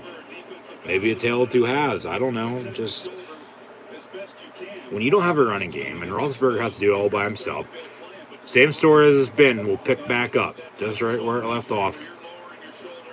Defense can't stop the run. You can't get off the fucking field. Nothing to show for it. Like, it's just a cycle at this point in time. Handoff, Cook gets to the 6, be 3rd and 1. After a 7-yard gain. playing at a different speed than everybody else out there right now. Yeah, he really is, and they missed that. You know, as good as I think Alexander Madison can be, you miss some of that explosiveness that Dalvin Cook brings. And even there on that play, for instance, Cam Hayward was right there in the hole, and yet Dalvin Cook's able to make him miss and turn that into a nice game. So 3rd and 1 from the 8. And hand off again, and they'll get the first down and more. Touchdown, Minnesota. 22-0, pending the upcoming extra point or 2-point attempt. Dalvin Cook for 2nd rushing touchdown now of the night. 22-0 Vikings. What the fuck is this, Pittsburgh? Seriously. You look like, 1, you've never played football. And 2, once you started to play football, just prior to kick, you somehow, some way went blind and you can't see shit because you can't cover and you can't fucking tackle. Extra points up and good. 23-0, Minnesota. Wow. I don't think anybody was expecting this. 23-0. Vikings on top of the Steelers. And the 167 yards rushing by the Vikings in this first half tonight. And they're not done yet. They still got some time. Pittsburgh can get the ball back, though. Plus, get the ball to begin the second half. So maybe if they do something now, do something early, okay, cut it in half, get back in it, and then take it to the 4th quarter. All right. But, I mean, like I said a little bit ago, this game's over with. They cannot run it. They cannot stop the run. They look like they're not even there. And if you can read lips, you can see what Mike Tomlin just said. But this is another embarrassment, and they cannot win on the road. Only hope they have is they do something right now before halftime with 1 timeout and 2-minute warning to come in 20 seconds. 2:20 to play in the first half. And then do something early 3rd quarter. Get a turnover or 2. But as I said a little bit ago, I don't know why Minnesota's throwing. I mean, I can understand why, because Jefferson's open every play, it seems like, because they can't cover him. Okay, so first downs left and right there. But they're able to run the ball more so than not better than when they're throwing. So, yeah, Pittsburgh only has 4 more total yards than they have penalty yards tonight. So if that's not saying something with how bad they're playing, I don't know what is. Handoff, Najee Harris. And Harris to the 30. Well, okay, he got 8.5, 9 yards on that run. Got a penalty flag, so we'll see if they wind the clock, which they probably will after this. But this either coming back, be 1st and long, replay down for a hold, or if it's against Minnesota, we'll see. Personal foul, horse collar, okay, automatic first down, 15 yards. And up, down with a horse collar. And, yeah, probably a good call. Just, my God. Like I said, it seems to me they've once again forgot how to play football. And then once they learned how to play football, they just magically went blind. And now they can't see shit because they can't cover. They can't tackle. That ball's batted down. Incomplete. 2 minutes to play. They'll have 1 timeout and a 2nd and 10, down 23. Vikings on top of the Steelers here just prior to halftime. 23-0. 23-0. Like I said, I don't think anybody expected this. Not at least this early. But you go back to the Cincinnati game. They were getting blown out at halftime. And then they didn't score. Well, they cut it, 10-3, and then it was 21 unanswered because of a few turnovers. At least they haven't turned the ball over tonight, knock on wood, yet, and hope to God they don't. But they didn't score until a few minutes to play in the game. And then, 41-10 loss. Getting blown out on the road once again, 23-0. Like I said, the only hope they have right now is they do something right before halftime here on this drive, and then also early third quarter to cut it, and then hopefully find a way to stop the run, make some stops on defense, pick it up on offense, maybe even get a turnover or two, as mentioned. Defense score, special teams potentially as well. Find a way to get back in the game and take the fourth quarter and go from there. But just very frustrating. The Steelers, I don't know what it is, but if you're watching for the first time tonight, listening for the first time tonight, this isn't Pittsburgh Steelers football. This is pathetic. This is another embarrassment is what it is. And once again, the schedule is not getting any easier. They, after Thanksgiving, or after they tied the Lions, who the Vikings lost to last Sunday, have the toughest remaining schedule in the league. And they're 1-2 in the last 3 weeks. 1-2-1 the past month. As they won for the first time in a month this past week. But now they're back to being who the Steelers have been this year, not being able to stop the run. It's just mind-blowing that these two teams tonight, one can run the ball extremely well, but the other can't move it more than a few yards. And, yeah, just... there's not much else to be said. There's not. It's just very frustrating. 2nd and 10 from the 49. And Ben's going to hand off. Najee Harris. All right. And he bounces for 3, maybe 4, but another flag. Now the Zebras are getting involved in the mix. They want the limelight on them in this blowout. So we'll see what the dirty laundry is, but holding on the Steeler offense. That's on Deontay Johnson, 10 yards. They'll replay the down.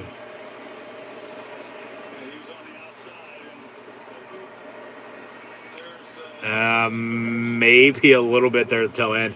That's more so on both of them, so that's a no call rather than calling it on one guy. But they saw they called it, didn't pick it up, you live with it, you move on. So what is it, 2nd down? Yeah, 2nd and 17. Why don't you take a deep shot? You haven't taken a deep shot all night yet.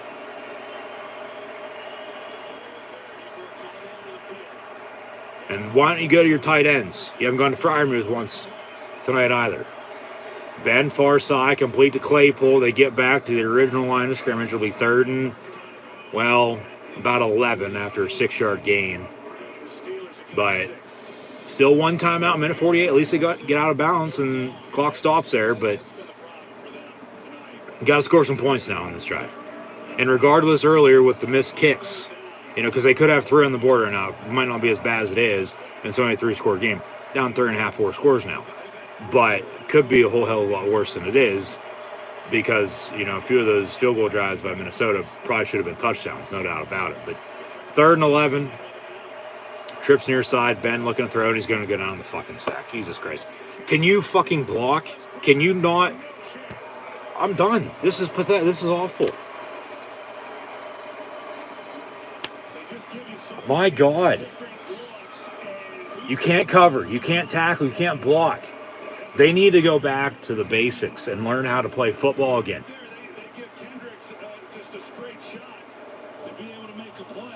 Comes untouched up the middle. And Roethlisberger letting Tomlin hear it. That no. Can somebody fucking protect me? Can they block?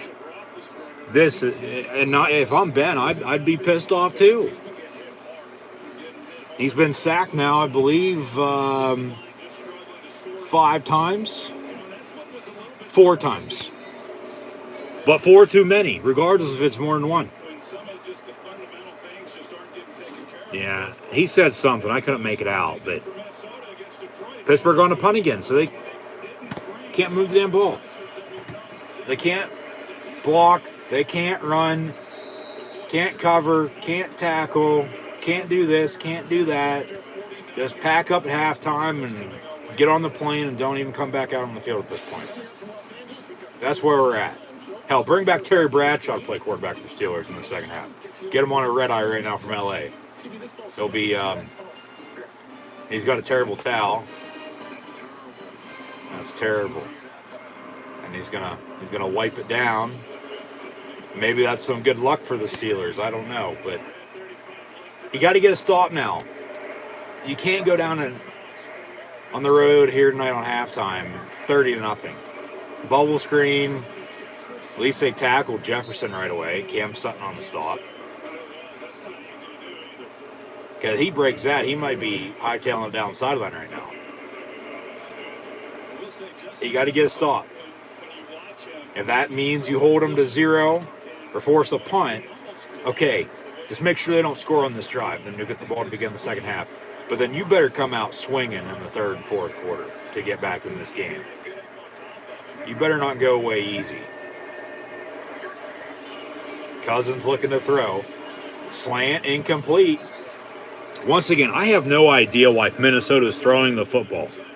Run the damn ball. You're going to run all over this defense. And Ben's face says it all. He's just shaking his head, has an angry look on his face. Like, he doesn't even know what to fucking think. Like, it's pathetic. Like, somebody needs to step the hell up and tell everybody how it is, whether they like it or not. Quit being a fucking pussy.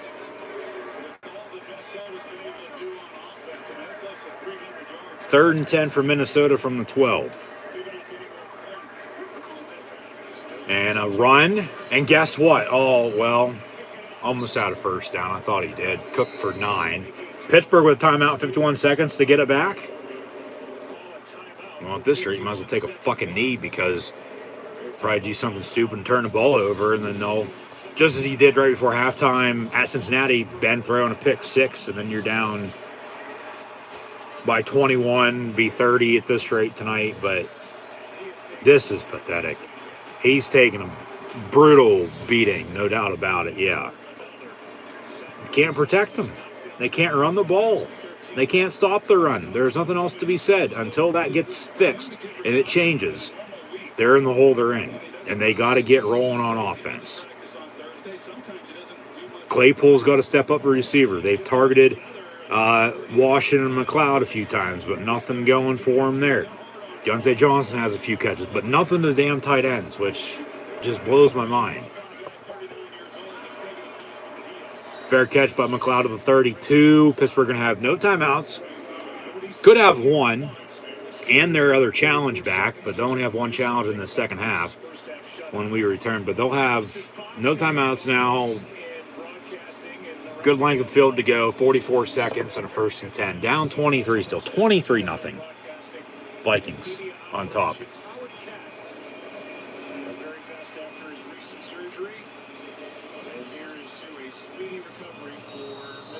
Yeah, run it. That's what it looks like. You don't do anything stupid. I mean, take a shot. Why not? Ben looking to throw. Complete. Get out of bounds. Deontay Johnson, get the hell out of bounds. Get out of bounds. Oh, my God.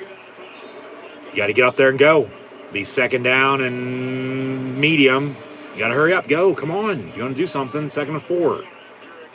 Ball to 39. You got to get out of bounds. So they snap with 21 seconds. We got a whistle and a penalty for a... What is it, an offside or false start? False start plus 10-second runoff because they don't have any timeouts. Just fucking walk into the locker room at this rate. Yeah. They haven't done a damn thing right tonight. They had one good drive and it resulted in a missed field goal. But that was it. Since then, since the 2 opening missed kicks, Minnesota's controlled this game. They scored, missed an extra point, but then they've run it extremely well ever since. Got to go. One more play here. Now Minnesota's going to call a timeout. Make sure they're ready. I don't blame them. Time runs out, but there's a timeout with about 7 seconds. And they're going to play prevent, but it's not like Pittsburgh's going to be able to reach the end zone on this play anyway. Play hook and ladder, and maybe something works out for them, and they use that as a spark and get some momentum on their side. But, man, this is bad. This is bad. This is awful. Absolutely pathetic.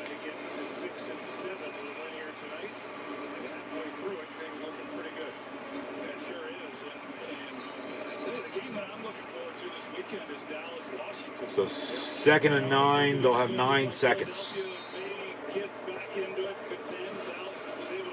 And everybody minus 3 defensive linemen back in the secondary to cover. So get a quick pass out near or far side and get the hell out of bounds and have a 3rd down from around the 40. Complete to Freiermuth. Going to get out past midfield, but that'll do it for the first half. Kyle's going to keep moving. Clock runs out. Should have ran something near far side, get out of bounds. You have one more play, and then you can heave it. So Ben with a pass complete to Freiermuth for the first time in this first half. That goes for almost 20, but at halftime, the Minnesota Vikings. Pittsburgh's going to need a new man on the Steelers here before too long, but they lead the Steelers 23-0 at half. Kirk Cousins is 10-19 for 124 yards passing and a touchdown to Justin Jefferson, who has 6 catches for 67 yards receiving in the score. The difference, this game's being won up front. Minnesota can run the football, Pittsburgh can't. Who would have thought? Run the football all season long. It's November. It's December, almost Christmas time. Wishing it was November, probably, to be honest with you, because early that month they were on a 4-game winning streak before they tied the Lions, and then since then they're 1-2 with a win this past Sunday. They beat the Ravens, but it was only by a point because they made a big stop late on a 2-point failed conversion by Baltimore. But no, tonight, this game, Dalvin Cook single-handedly, along with Justin Jefferson, beating Pittsburgh. Cook 14 carries, 153 yards rushing, and 2 touchdowns. Okay? So you do the math with the 3 touchdowns, and then they have a field goal but a missed extra point.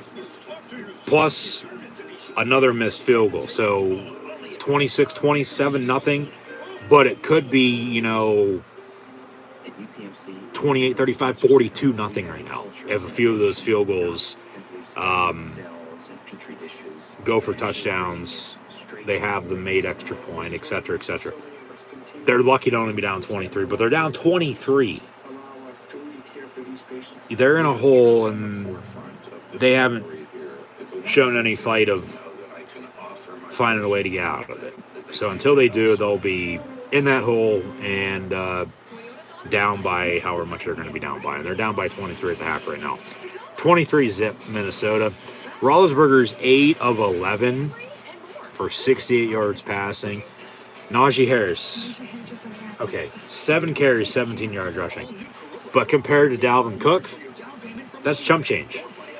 And then Johnson has 3 catches, 27 yards receiving. Claypool 3 for 17.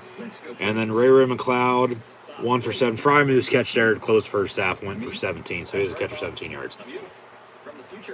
They just, they're going to be throwing a lot, so Minnesota knows it's going to be coming, so they'll stop the run, as they already have, and then they'll probably start stopping the pass, unless they can fit it in there and get a good drive going, capitalize off of this or that with a turnover in between. Turnover to special teams.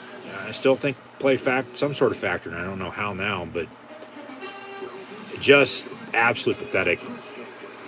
The Steelers right now deserving to be down 23 and deserving to lose when it's all said and done, unless they can find a way to come back and make it a game. But then let alone win it, we'll see. Still 30 minutes of football to be played, so we'll see what it gives. But yeah, 23-0 Minnesota. The Vikings lead the Steelers at the half by that score. Just absolute pathetic, complete embarrassment as we hit the halftime report. Yeah, it all starts up front. Kubota blocked a run, and I mean, you could probably fit every state in between Pennsylvania and Minnesota, in between these holes that Dalvin Cook has to run through, that's created by his offense line up front. And no wonder he's running for as much as he ran for in this first half. Officially 14 for $153 on the ground and 2 scores. Pittsburgh doesn't have anything to show for. Best drive was their opening drive. Minnesota drove, missed field goal. Pittsburgh drove, went for it on 4th down, remember, missed field goal. They can't cover, they can't tackle, they can't block. Basics. Go back to it. Play fundamentally sound football. Don't turn it over, which they haven't, but still got another half of football we played. But you're in a hole. Find a way to get out of it. Like, obviously it's not that hard to run the football because Minnesota's running it extremely well on your ass, but you can't find a damn running game, and it's almost Christmas time. Whether you have a rookie running back or not, this offensive line, there's going to be a few changes come the offseason with the coordinators, assistant coaches, and a few key players, if I'd have something to say about it. But, of course, we're just fans, so they'll do what they do. But just very frustrating. This is pathetic, an absolute embarrassment, hard to watch. To the Detroit Lions, so I said, how you handle that with your team? He said, not worried about that. I'm worried about my own team. Yeah. Sure these guys can get set. Should be worried about your own team, but then you also got to be worried about your opponent with what they're doing against you because you can't stop them. Just got a little worse there for Pittsburgh. Yeah, that's going to make the challenge. And T.J. Watt's out injured again, questionable to return with that groin injury. But it's still next man up. You play with who you have. You have 53 on the active roster for a reason. They need one spark. They need one spark and a stop. And if they would be able to do something before halftime, do something early, now it's like they're going to have to do something for the most part, probably on every drive this second half to get back in this game. Because if not, this game's going to be over here before too long. I mean, for the most part, already is to an extent, but, technically still have to play. But, yeah, just, this is not Pittsburgh Steelers football. This is what normally the Dolphins or Jaguars or Jets or Giants are, used to doing week in and week out. So, yeah, just, I don't know really much what else to say, but they just got to find something. Like, do something. It's once again that meme. I keep going back to that. Like, poking the stick, do something. That's the Steelers right now. It is. We better get back to the second half because hopefully this game ends before it gets any worse. Just, oh my God. Haven't said Minka Fitzpatrick or Cameron Hayward's name tonight. Oh, Chris Wormley had 3 sacks on Sunday. Where the hell is he at, Watt's injured. Schobert and Bush, maybe a few tackles, but nothing major. Highsmith, where the hell is he at? Even Robert Spillane. Presley Harvin, the fucking punter's the MVP right now. Ebron's, completely falling off the face of the earth. I know he's active because he's not on the inactive list. But where's he at? They're not getting him involved. They're not even going to Freiermuth. But it all starts up front. It's the offensive line. They can't run the football. And Ben can't throw it because they can't protect, because they can't run either. And it's just one thing after another. And if it's not one thing, it's another too. So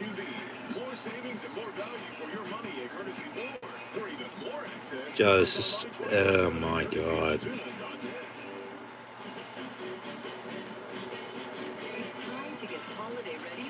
We'll move on now to what's to come on Sunday, as the Steelers are getting blown out at the half.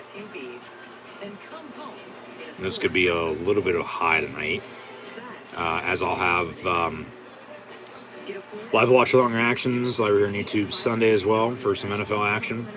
At this point in time, do not know the exact game due to not knowing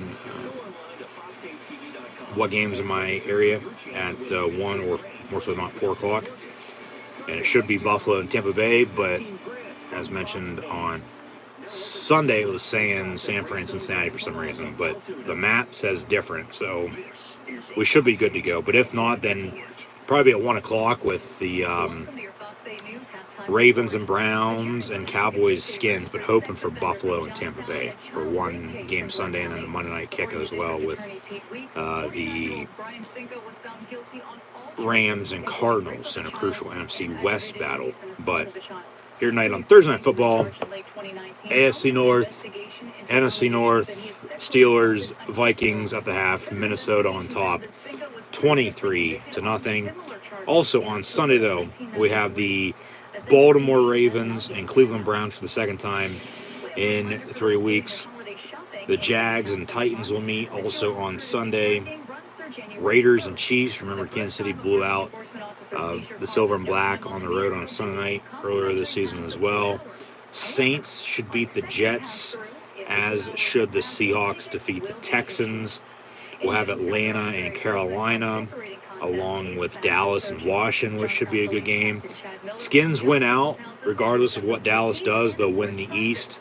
They'll have to play each other, though, twice now to the end of the season. Most part, the NFC East is going to come down to Week 18, as it always does. And, we always have a different winner winning that division year in, year out anyway. So Washington won last year. Dallas is in the lead right now, but Washington, along with Philly, are coming. So we'll see how the games play out. The Lions play at Denver. Giants and Chargers, the 2 4 o'clock kicks on CBS, are San Fran and Cincy, along with Buffalo and Tampa Bay.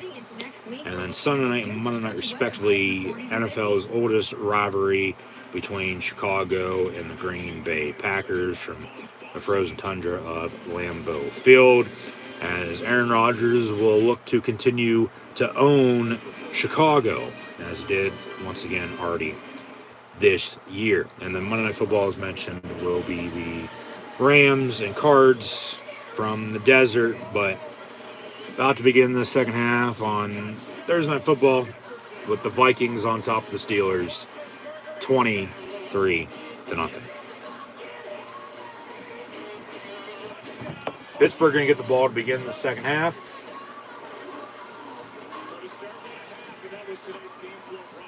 Just got to find something, build off of it. Look at this number. 100-plus rush yards allowed in the first half by a running back. Under Mike Tomlin, first 234 games, 0. Last 3 games. They got a problem on defense. They cannot, even on offense, they can't run it and they can't stop the run. And then it goes from there, because if you can run the football, the rest of the offense playbook opens itself up. You keep it balanced and consistent. Play good defense, rely on your special teams, you're going to win. And like I said, I don't know why Minnesota's throwing. They're up 23, run the ball the whole second half.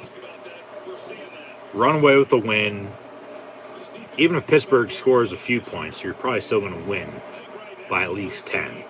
So, yeah, that says it all right there.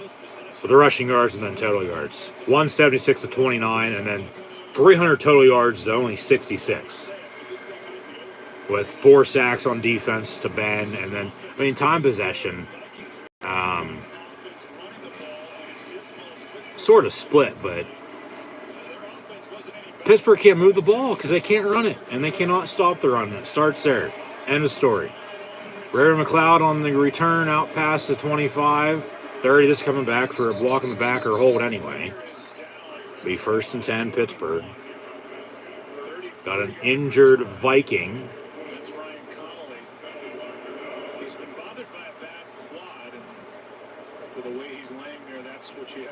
And this is disappointing. This is very disappointing. Not with the injury, but with, of course, hopefully he's okay, but just very disappointing with how they played. Holding on the return, 10 yards from the end of the run. 1st down. Yeah. What did Mike Tomlin say? Which, that isn't surprising. Junior varsity football, says Mike Tomlin, with how the Steelers played in the first half. I'd say worse than that. I'd say peewee. I'd say an infant. I'd say the Helen Keller School for the Blind and Deaf. That's how the Steelers played in the first half.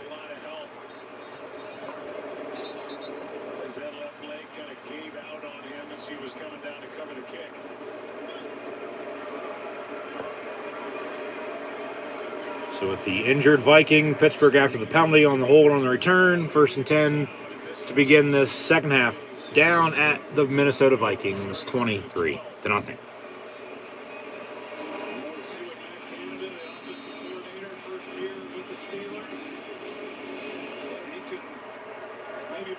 From the 12-yard line, they got 88 yards to go, but don't expect much. They probably won't even get out past the 30. Let alone midfield. They'll hand off Najee Harris. 3 yards to the 15. 2nd down and 7.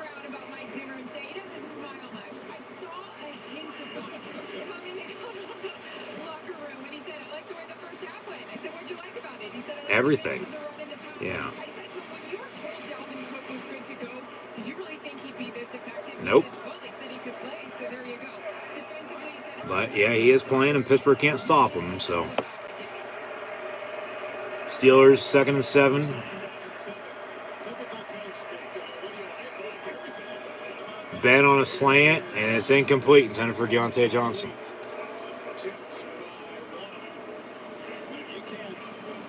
Ben's saying, come on. Ben's frustrated. You can tell Ben's upset, and he's pissed off. He knows they could be playing 10 times better than what they are right now, as we all do too. But they're just getting their hands handed to them. They're getting beat.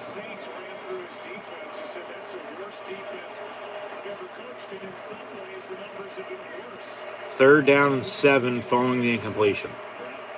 Empty set with Najee Harris lined up out wide near side.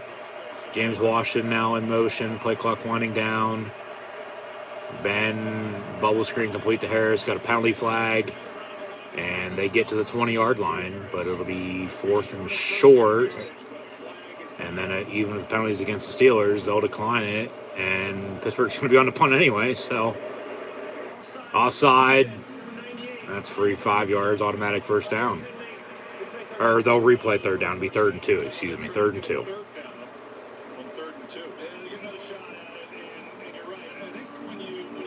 Why don't you take a deep shot? You have not taken a deep shot all night. You know, maybe it connects, maybe it doesn't. If it doesn't, okay, punt, because you're not going to go for it. 4th and 2 inside your own 25. But you connect, well, maybe that's the spark you need. I don't know. Get it off. That's a fucking delay game, so offside to delay game, back to 3rd and 7. Jesus Christ. They say false start rather than delay game. Still 5-yard penalty, 3rd and 7. And it was. Ben wanted a timeout afterwards, but of course they're not going to give it to him. They got problems. Big ones.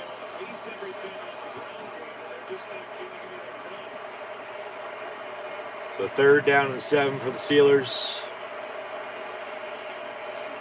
And Ben will go down on the sack back at the 5-yard line.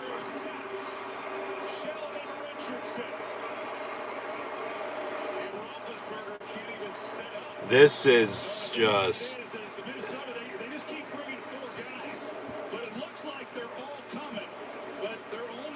There's no words to explain this anymore. There's not. I'm sorry, but there's not. Well, once again, Najee Harris lets a defender come untouched and sack Ben. So there's a issue there. But, I mean, honestly, how much worse can this get? Punt return from midfield. And a decent return for 15 to the 35-yard line.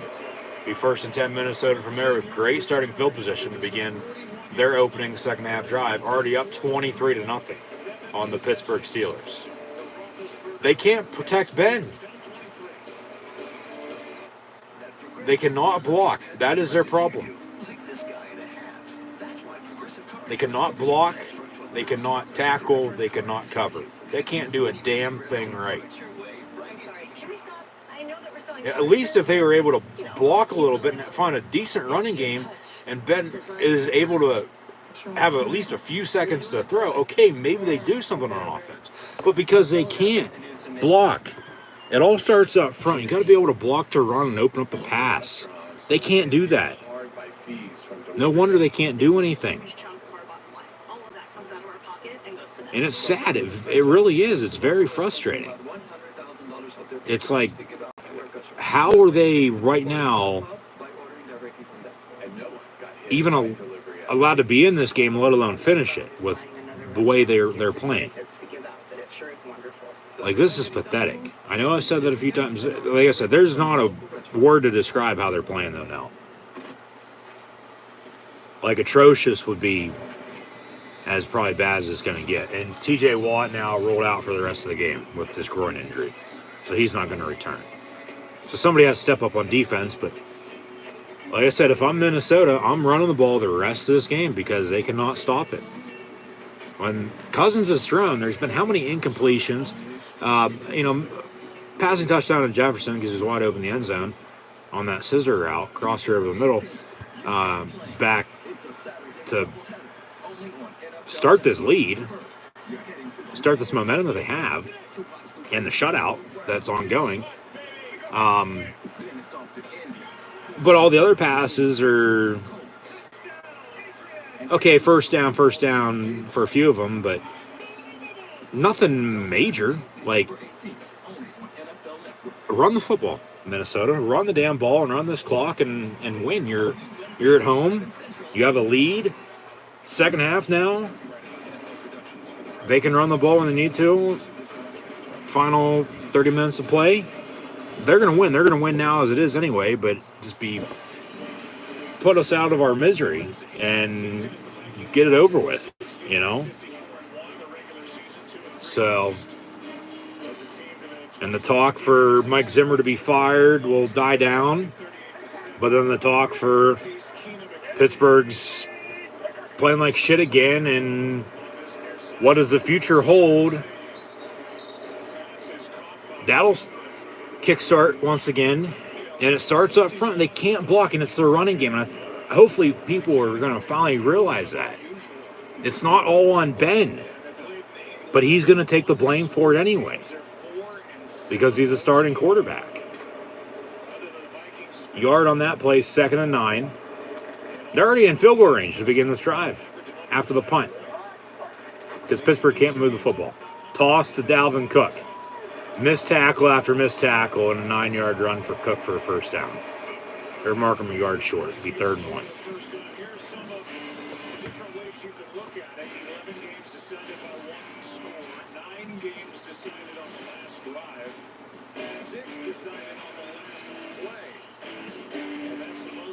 NFL season since 2000. Well, what you're saying is they've been good television, right? I mean, these games have come right down to the wire, and that's what we were hoping for tonight. So 3rd and 1 from the 25. Yeah, I was hoping for a good game, but we're not getting it. We're going to blow out. And Cousins going to hand off, and to the 20 go the Vikings for another 1st down and 10. That being Alexander Madison on the run for about 5 yards. Yeah, TJ Watt's out. He's in street clothes. I beat you to it with the breaking news a minute ago that TJ Watt's out, so take that.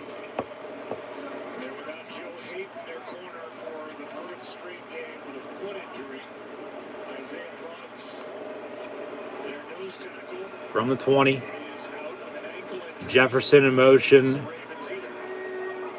and Cousins looking his way on a bubble screen, complete, and then Highsmith, along with Cameron Hayward, make the tackle for loss in the backfield, back at the 25-yard line, 2nd and long. It's a big stop, big play, big tackle right there, 2nd and 14 official. And what he does, not only on game day, but also during the week, he practices one of the hardest working guys in practice. And on the teams that I was a part of, the championship teams, our best players were our hardest working players. You can only imagine how much pain he is and the fact he's not playing. And he's on track. I mean, he's been so good. He's missed 2 games completely, parts of others. And he could contend for this side record. Cousins incomplete far side. Had a man wide open, and he couldn't hit the broadside of a barn on that throw. 10 for Dalvin Cook. Be 3rd down and 14. TJ Watt on the field, and obviously the numbers are better with him out there. And he is one of 2 players ever to have 13 or more sacks in 4 straight years as he's playing in his 5th year now. He and Reggie White, who did it twice. And his stock production has gone up each year. He signed the big contract.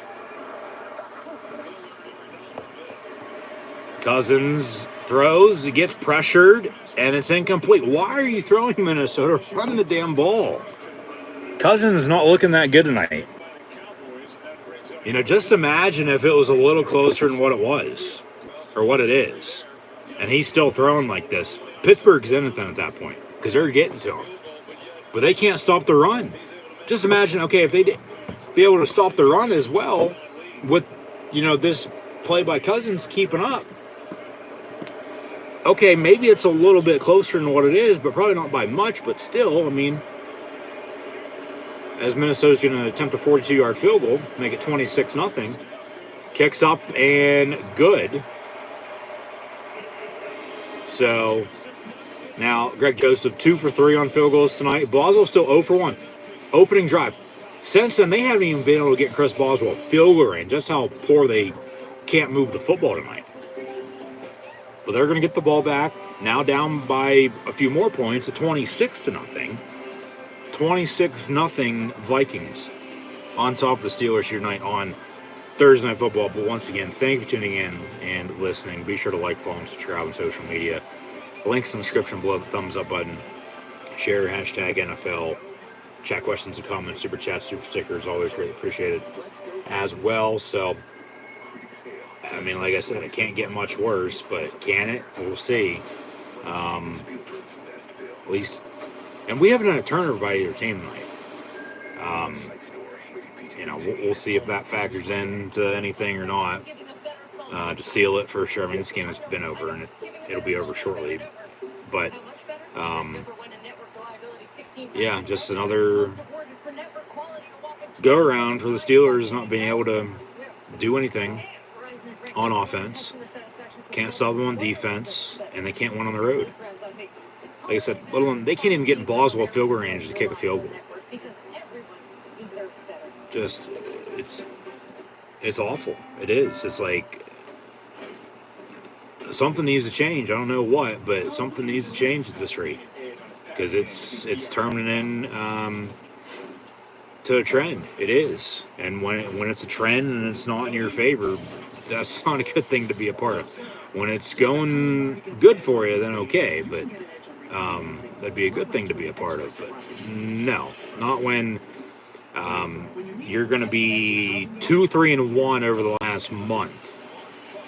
And both wins were by a total of 3 points, but a margin of 2, with a 2-point win against the Bears and a 1-point win against the Ravens. Both could have been losses. You tied the Lions, who only have 1 win, who beat these Vikings last Sunday.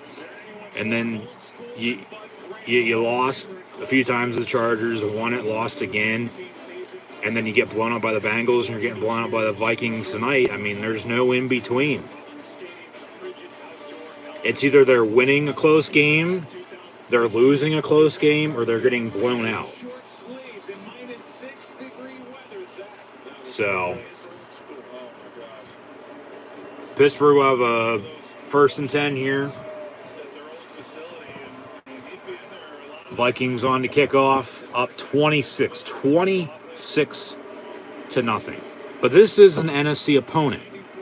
I mean, it will hurt them in the standings, but not by much, especially with 4 more opponents to play, all in the AFC and all in the playoff picture as well.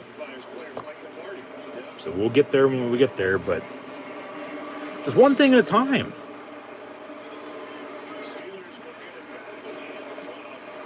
Vikings on the return. And to the 15, 14 for 14, Ray McLeod. 1st and 10.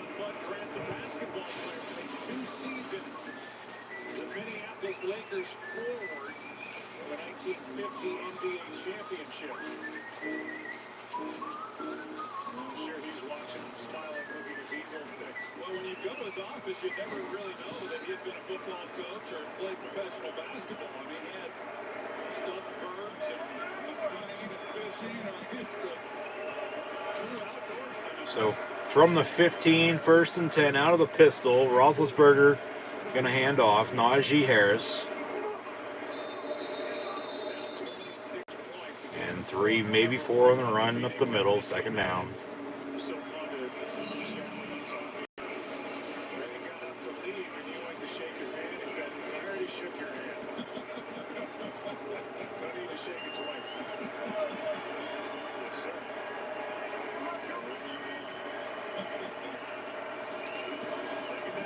And Ben on another give, Najee Harris. Big run down the far side, 35-40, pushed out of the 44.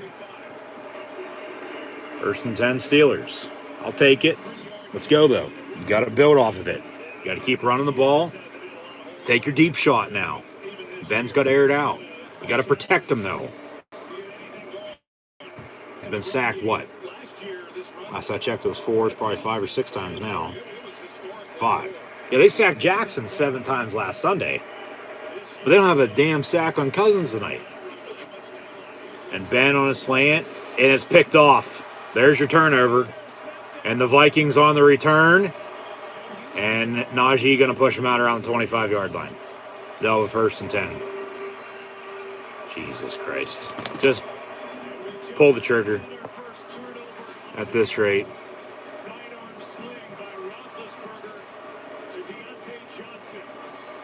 I know what the Steelers are getting for Christmas.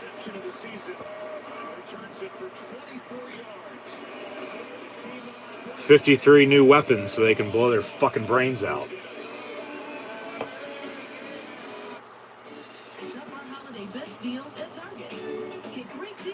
Timeout following the interception. 1st and 10 Vikings looking to extend their lead here midway through the 3rd quarter. 26-0 is where we stand. With 8:22 to play in the 3rd.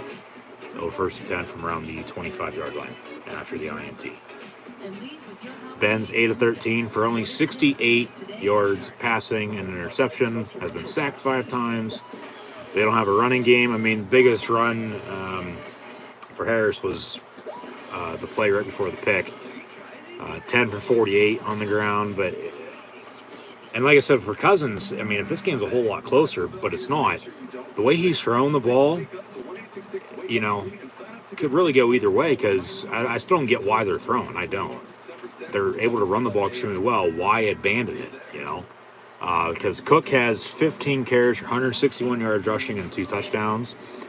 Alexander Madison, 4 for 25. I mean, Kirk Cousins, Lomax himself, has 11 for 22 completions to attempts for 125 yards passing and a touchdown to Justin Jefferson. But Jefferson's been quiet since first half, but Pittsburgh still can't block. They still can't cover, let alone tackle. So, yeah, Jefferson still 6 catches, 67 yards in the score.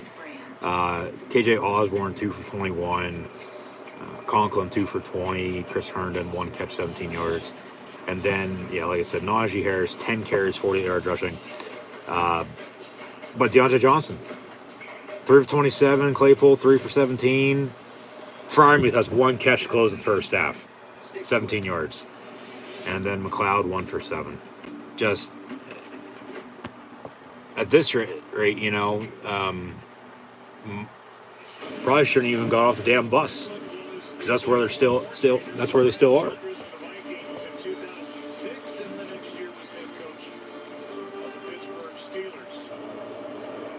Just very frustrating. You can tell everybody's pissed off. But there's nothing you can do about it because they can't do a damn thing.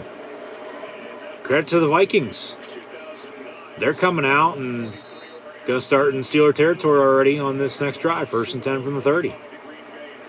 Almost playing a perfect game. Toss near side, and Dalvin Cook going to get about 7.5, maybe 8 on the run. Be 2nd down and short, so... Yeah, I mean, the pick was off of a tip with a slant. 10 for Deontay Johnson. It just got deflected and picked off. So,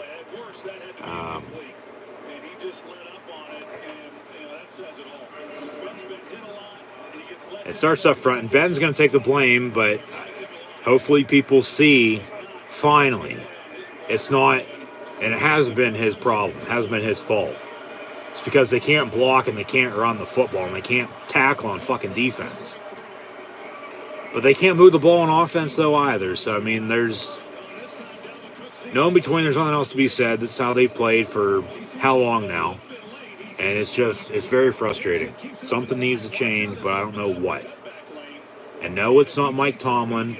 And no, it's not Ben Roethlisberger, even though he's, stated, okay, potentially this might be his final year in the NFL and also with the Steelers. So last week, hopefully, if he does decide to be done, he is done for sure and he retires, because I can't see him and I don't want to see him playing for anybody else.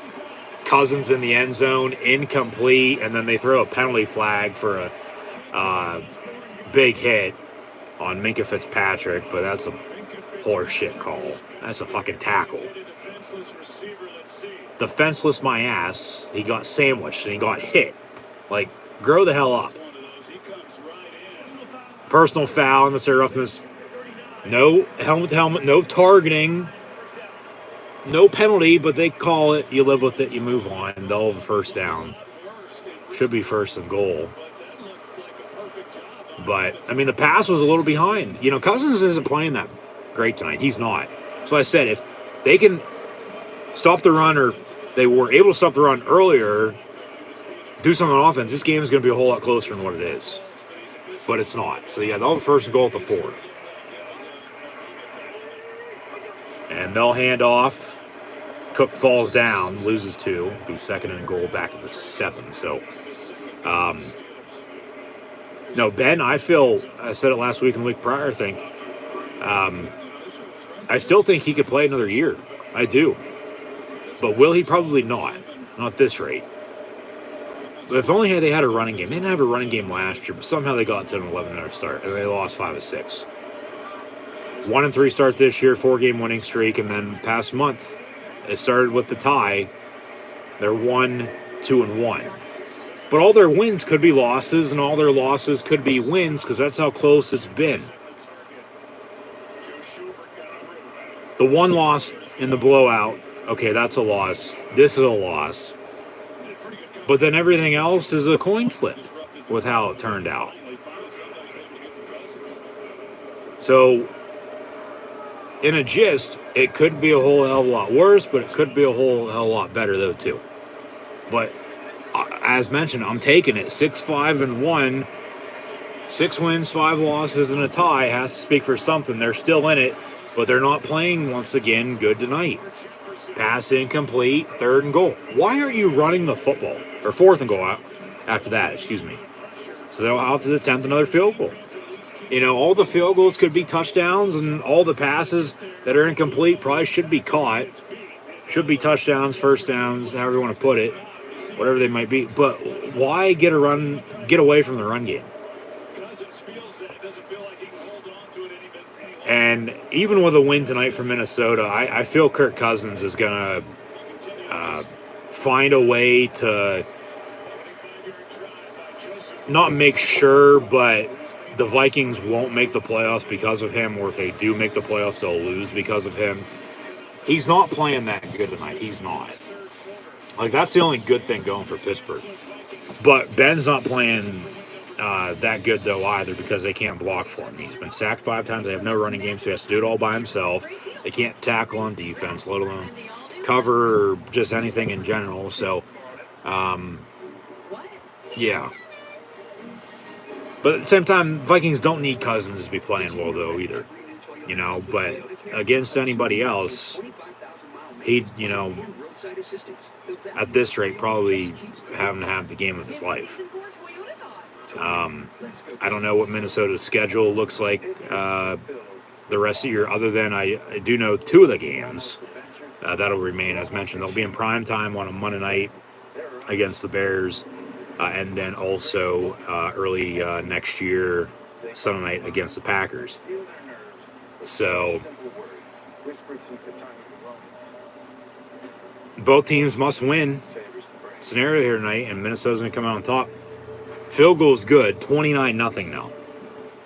So, yeah, ball game. I mean, they need 4 scores and probably go back to where they were playing 7 years ago to find a way to win this game. But just, it's hard to watch. It is. It's not as hard, though, say, watching... I don't even want to say the Lions, because the Lions should have more than 1 win right now. They're playing damn good football. They have all year. It's had a lot of close games, as have the Vikings. They ran the stat earlier with the 11, 9, and 6 games for 1 score down to the final play, and then there's something else in between. I can't remember, but yeah, they're, I mean, the worst team in the league is the Lions, but they should have more than 1 win. And I named off the 4 bad teams that I mentioned earlier, but, you know, they're still there. I mean, even with the loss, they're still going to be in it. They're going to need some help, though, now, but the rest of the way, they play AFC teams till the end of the regular season. So if they take care of business themselves, it might work out in their favor. So the season, even though I just said earlier, big loss tonight, yeah, season's probably over. Well, it probably still will be, but not 100% yet. So we've got 4 more games, so we'll see how those games play out. Until they're officially eliminated, the season's still on the line. And they're still in it. So one thing at a time. Big run, but then you turn it over on your last drive. And then they capitalize on another field goal. So, like I said, their field goals, it could be touchdowns, could be a whole hell of a lot worse. Could be a lot closer if finding a way to stop the run, because Cousins ain't playing that good, but they can't tackle and they can't cover on defense, let alone block for Ben to throw and let alone hand off. So 29-0 with 6:15 to play in the 3rd quarter. 1st and 10 Pittsburgh from the 25-yard line. Ben in the gun. This play clock tonight really winding down very quickly. A lot of issues with the officials, it seems like, tonight. Not with bad calls, just the basics in that regard as well. And that pass near side, incomplete on the bubble screen, 2nd down and 10.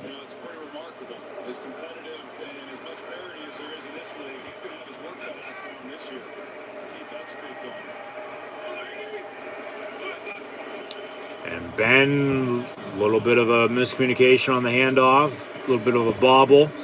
Gets it to Najee and 8 yards on the run, 3rd down and 2. receivers aren't helping you too much. And you can't run the football.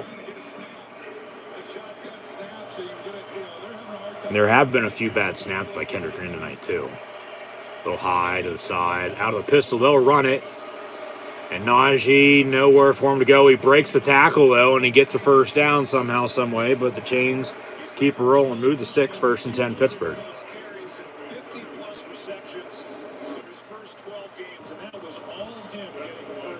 Yeah, that play was dead right there. Tackled 3 times. And then the 4th time finally brought him down. 1st and 10, Pittsburgh. Why don't you take a deep shot? You have not taken any deep shots tonight. What the hell? High snap from Kendrick Green. Ben going to go deep near side. And James Washington goes up for it. And it looks like they both caught it, but they're going to say Pittsburgh football, 1st and 10. They'll give the receiver the advantage, as that's simultaneously. They both caught it at the same time as they hit the ground. But it's a 1st and 10 Pittsburgh. Nice play by both players. And, yeah, the rest are right there. They say 1st and 10 Pittsburgh. So they do take a deep shot. Back inside Viking territory, the first time since their opening drive that resulted in a missed field goal. 1st and 10 from 35 in the flat far side. They hit River McLeod for 5 yards. It'll be 2nd down and 5 with 4:20 to play in this 3rd quarter. Maybe they need to puff some to find a way to get some momentum and get back in this game. The brightest ideas are always thought of when you're on top of that mountain, and then that play was dead, and then somehow he gets rid of it and hits McLeod for a big first down inside the red zone. Be 1st and 10 Pittsburgh at the 17-yard line. Got a flag on the play, though, and this might be coming back. Yeah, another bobble on the snap, and off of Ben's hands and Najee, back to Ben, and then he throws it. And 5-yard penalty for whatever the flag was. They'll replay the down, so they'll take the pass off the board. Come on now. What the hell?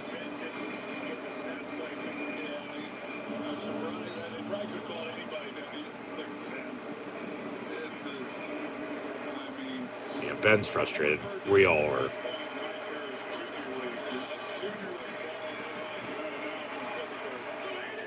First and 10 from the 30, or 2nd and 10, excuse me, from the 35 after the penalty. And then a bubble screen complete to James Washington, loss of about 8. Some taunting, penalty comes out. Big suplex tackle as well, but Steelers have been taking to Suplex City a few times and back since this game started. And we'll have a 3rd and long, pending the penalty, might be a 1st and 10 for unsportsmanlike conduct, automatic first down for the Steelers. I'll take it.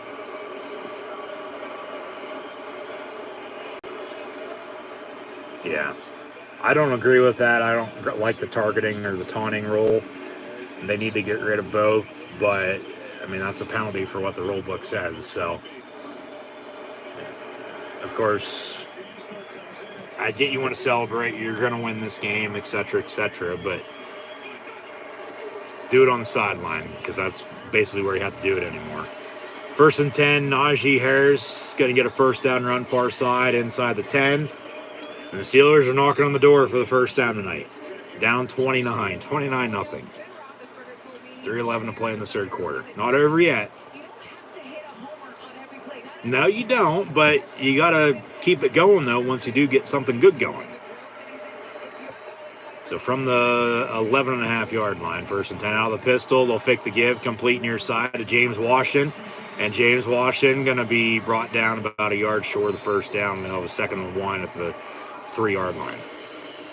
2:42 to play in this 3rd quarter.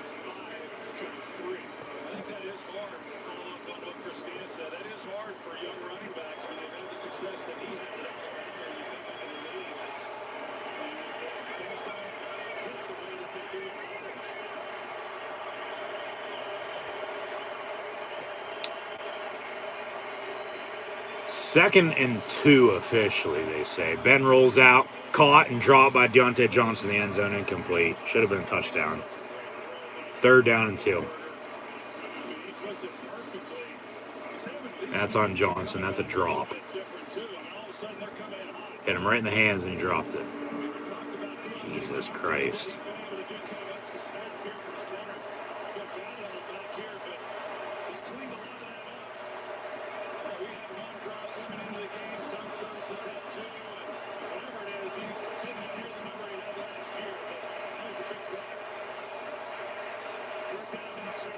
Third and 2. Trips top of your screen. Ben complete to Harris. Caught. Touchdown Steelers. They are finally on the board with 2:11 to play in the 3rd quarter. Pending upcoming extra point, they still trail though by 23. 29-6. And then keep in mind the missed field goal as well. So there's that, along with, like I said, could be a whole hell of a lot worse. Could be a lot closer than what it is, though, too. But no running game and can't stop in the run. Extra point's good. 29-7 Minnesota on top of Pittsburgh. As the Steelers finally get in the end zone. Gonna need a few more of those drives. Need 3 more of them. Need a hold on defense as well. So once again, as mentioned, I don't know why Minnesota's throwing the football. Because Cousins ain't playing that good tonight. But they can run the ball extremely well because Pittsburgh can't stop them. So get back to the run game, and you're going to win this game. You continue to throw, and it's incomplete here or there. Keep an eye out for Justin Jefferson. He's had a quiet 3rd quarter. But 6 for 67 and a touchdown in the first half. They can't cover him. Can't stop the run. Can't block, but at least they get a good drive going there and score. Just imagine if they have the field goal, do something before halftime, do something in their opening drive rather than throwing an interception as well, and then they score here. I mean, we got a ball game in this 4th quarter coming up, if everything else holds. But they got to drive like that every other drive the rest of this game, along with getting stops on defense in order to get back in this. 29-7 Minnesota. And the last touchdown, if they would score to tie it up, they need a 2-point on top of it because of a few field goals and the missed extra point from earlier. So, yeah.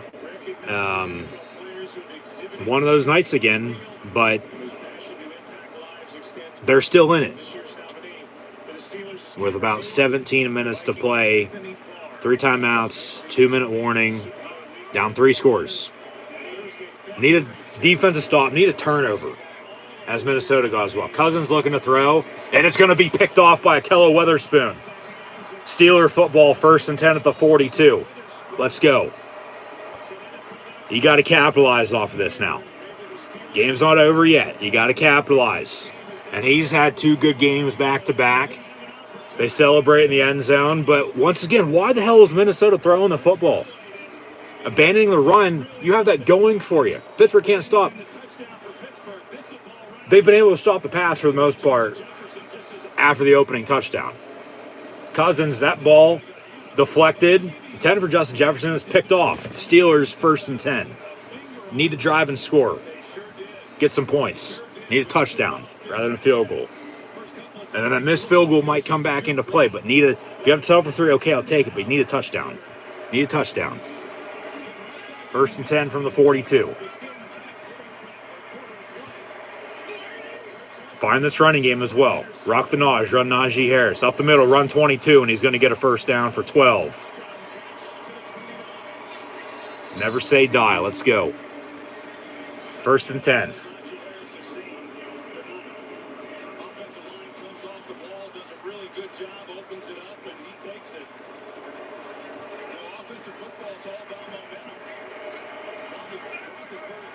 Out of the pistol from the 29. And they'll hand off again, and Harris slips and falls. Gets back up. He'll get a yard. Not down by contact yet.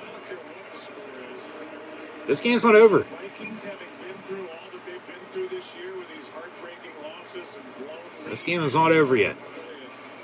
I'm just saying, Zimmer's over there going, look.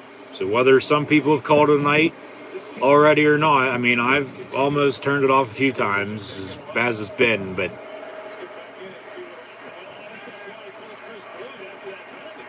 even with as tough as it is, you watch from start to finish, regardless of the outcome. Pump fake, Ben, and then it's going to be incomplete over the middle, intended for Claypool. Be third down and 9. 52 seconds to play in the third quarter. 29-7.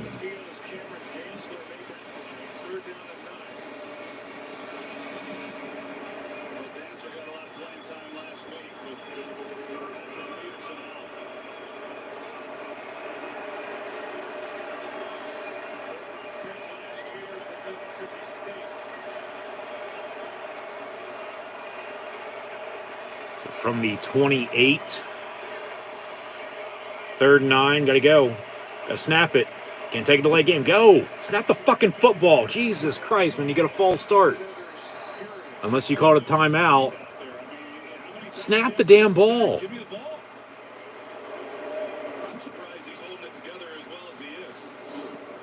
I mean, he's telling the center that he wants it. Yeah, that's on Kendrick Green. He's had a bad night, too. Bad snaps, not getting the football off.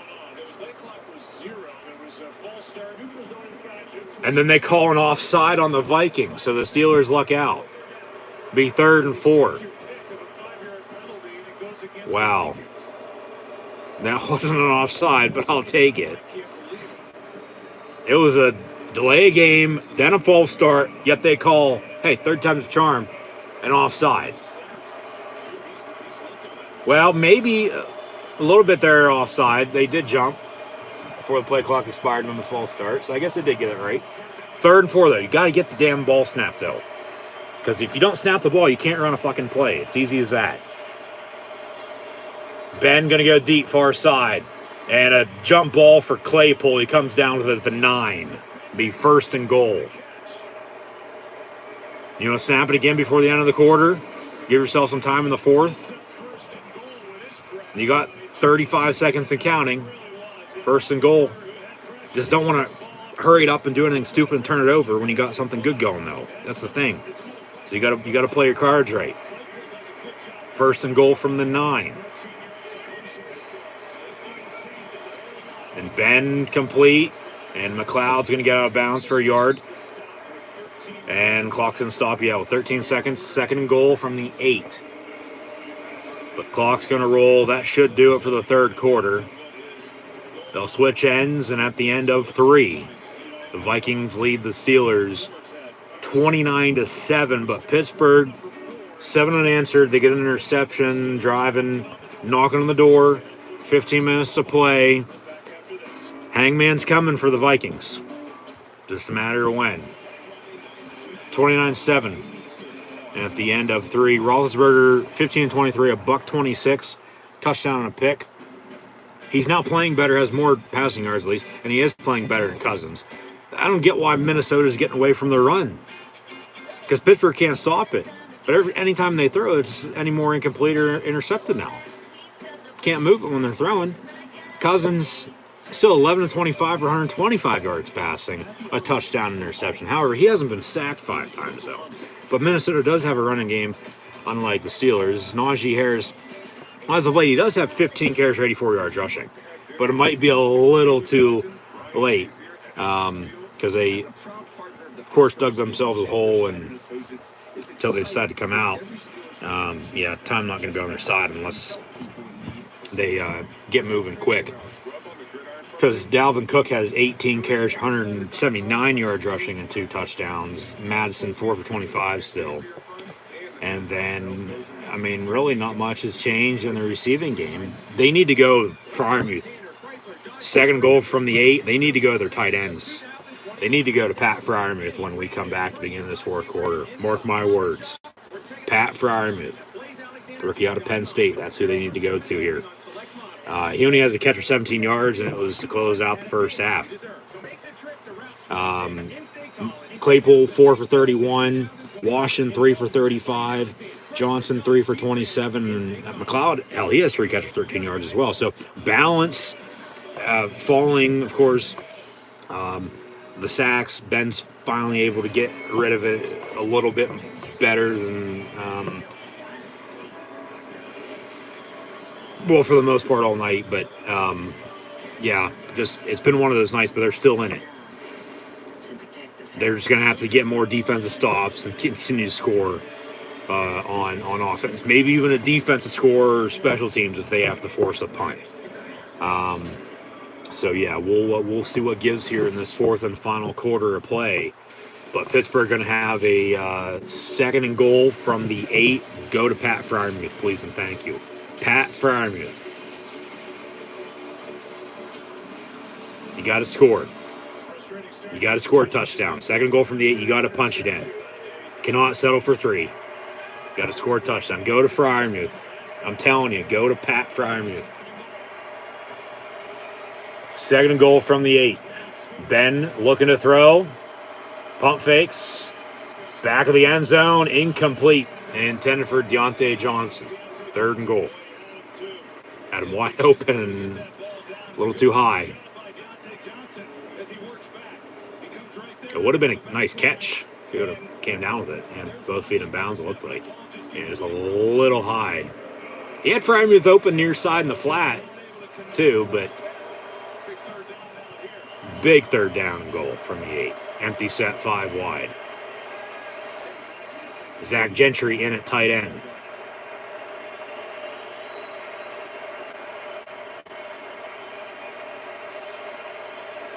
Ben looking to throw. And where's the flag? Thank you. 10 for Deontay Johnson, and they're going to get the Vikings on a defensive hold, DPI, defense pass interference, at the goal line. Should be spotted at the 1 since it's occurred in the end zone. Might be half the distance, but it'll be 1st and goal. Spot foul, so still at the 1 yard line, 1st and goal. Okay. Punch it in. Hammer the rock. Rock the Naj. Run Najee. Hell, fucking hand off to Derek Watt. Maybe one of the Watt brothers do something tonight. TJ out with a groin injury. Suffered in the first half. Run the damn ball. Run it up the middle. You got 1st and goal from the 1. There's no reason why you shouldn't be able to score a touchdown right now. 1st and goal from the 1. And they'll hand off. Najee Harrison, he's going to walk in. Touchdown, Pittsburgh Steelers. 13 unanswered. With 14 minutes to play.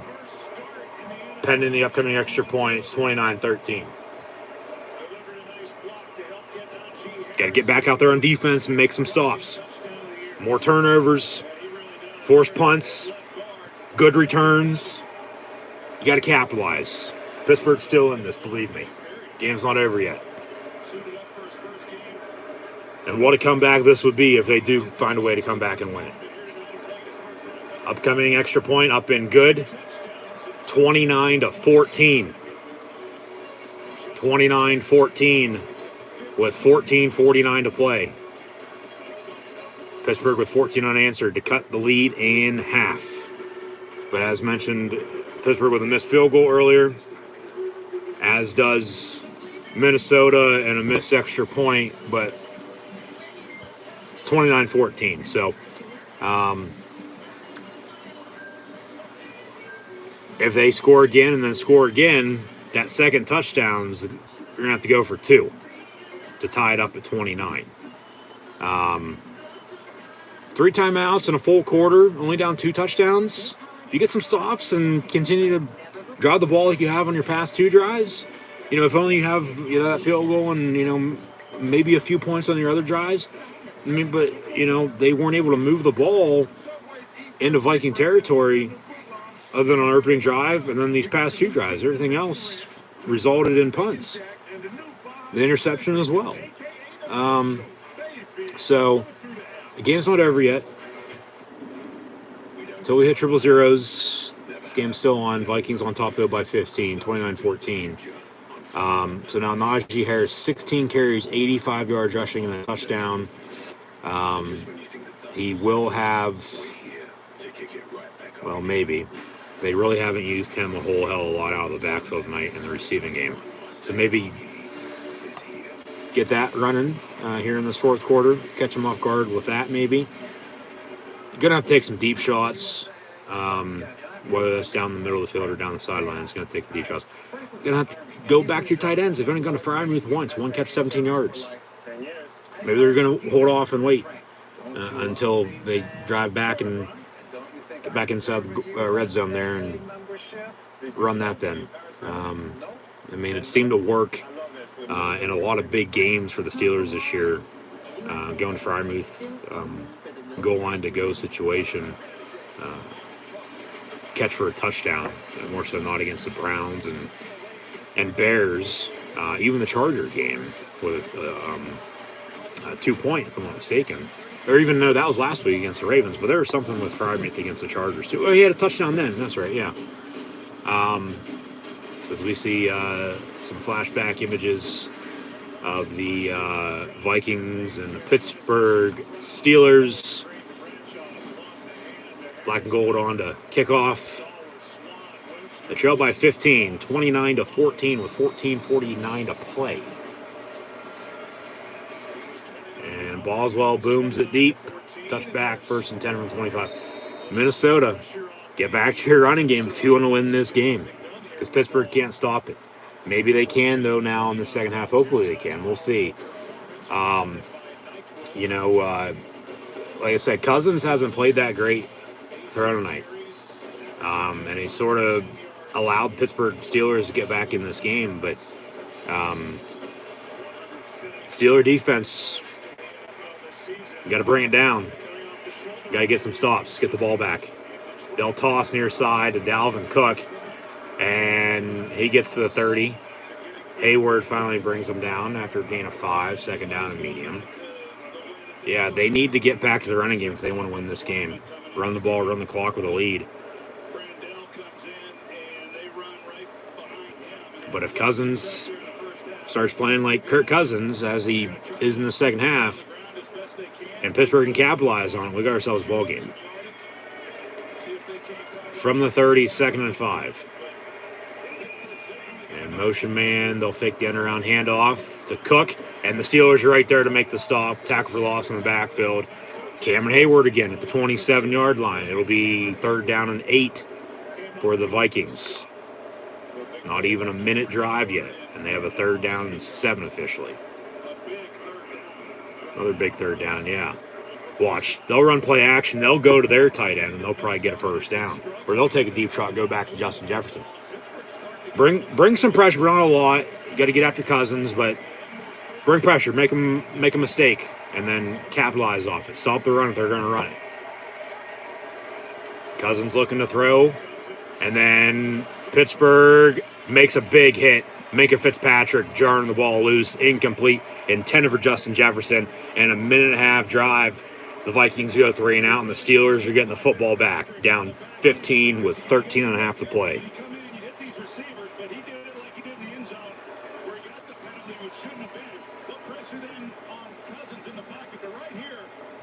Big hit by the former Dolphin and Minka Fitzpatrick.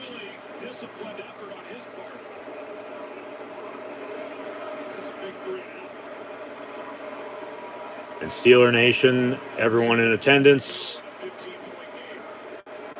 just as they were against the Chargers, down and out. They lost that game a few times, won it. They almost blocked the punt again. Oh, my.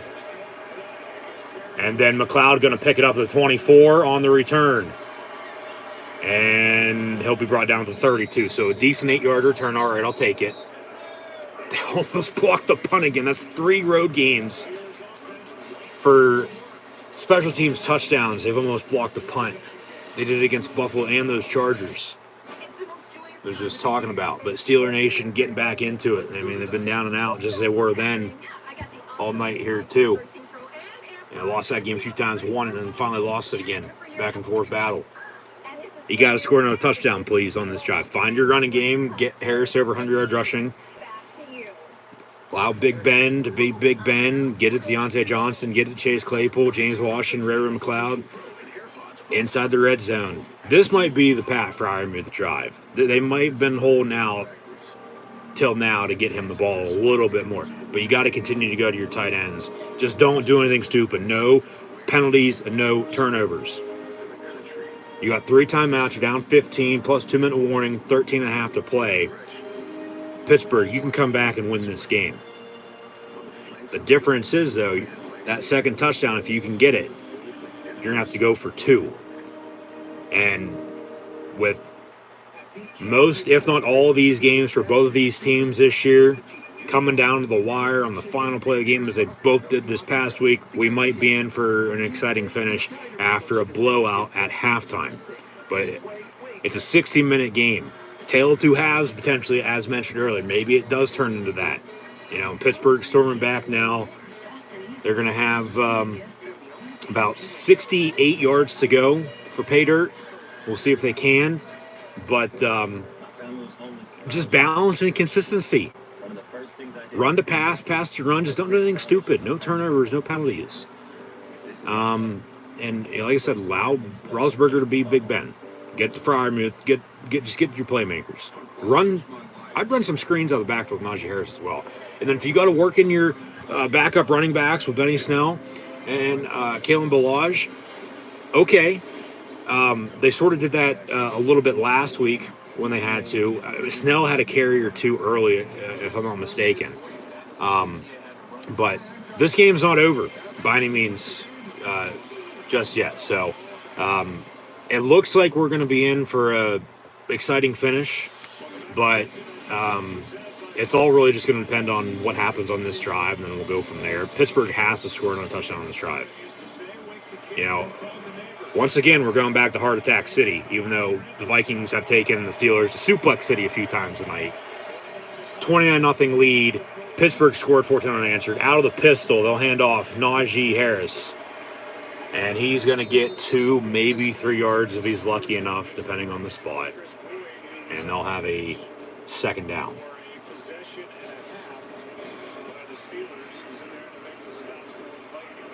Second and 7 officially.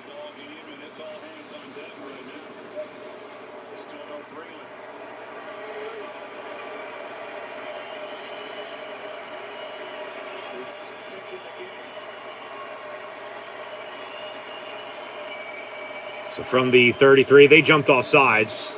Ben going to go deep near side. Has Deontay Johnson. He catches it, plus a pass interference, and a Pittsburgh Steeler first down.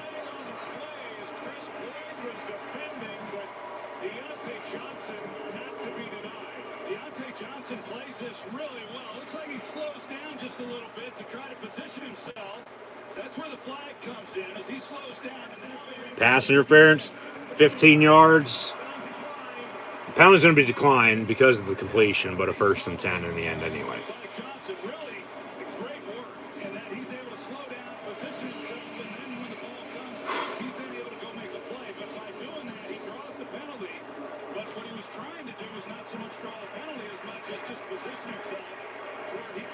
From the 30, 1st and 10. About to knock on the door again. Give the Vikings a big Christmas gift. And a capital L, and it comes from behind win. Ben deep down the middle in the end zone, and it's caught, and it's a Pittsburgh Steeler touchdown. James Washington, 3 straight drives, 20 points, down by a touchdown. We still got 12 and a half to play. You got to go. You're going to go for 2 now? All right. Go for 2 now, so then a touchdown later ties it.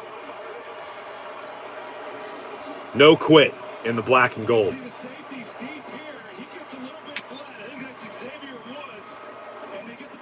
Hammering the steel through the Viking defense.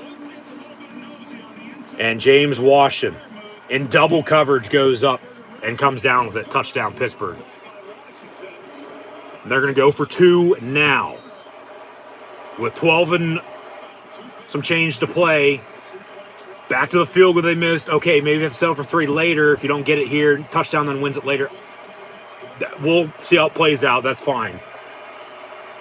Harris out of the backfield, pump fake, and they come back near side, and Minnesota's right there to stop it. So 2 points, no good. Pittsburgh trails by 9, 29-20, with 12 minutes and 11 seconds to play. And Big Ben Roethlisberger is now 17 of 26 for 193 yards passing, 2 touchdowns, interception. Has not been sacked in quite a while. They've done a better job up front blocking. And they've found a running game as well with Najee Harris. 17 carries, 87 yards rushing, and a touchdown on the last drive.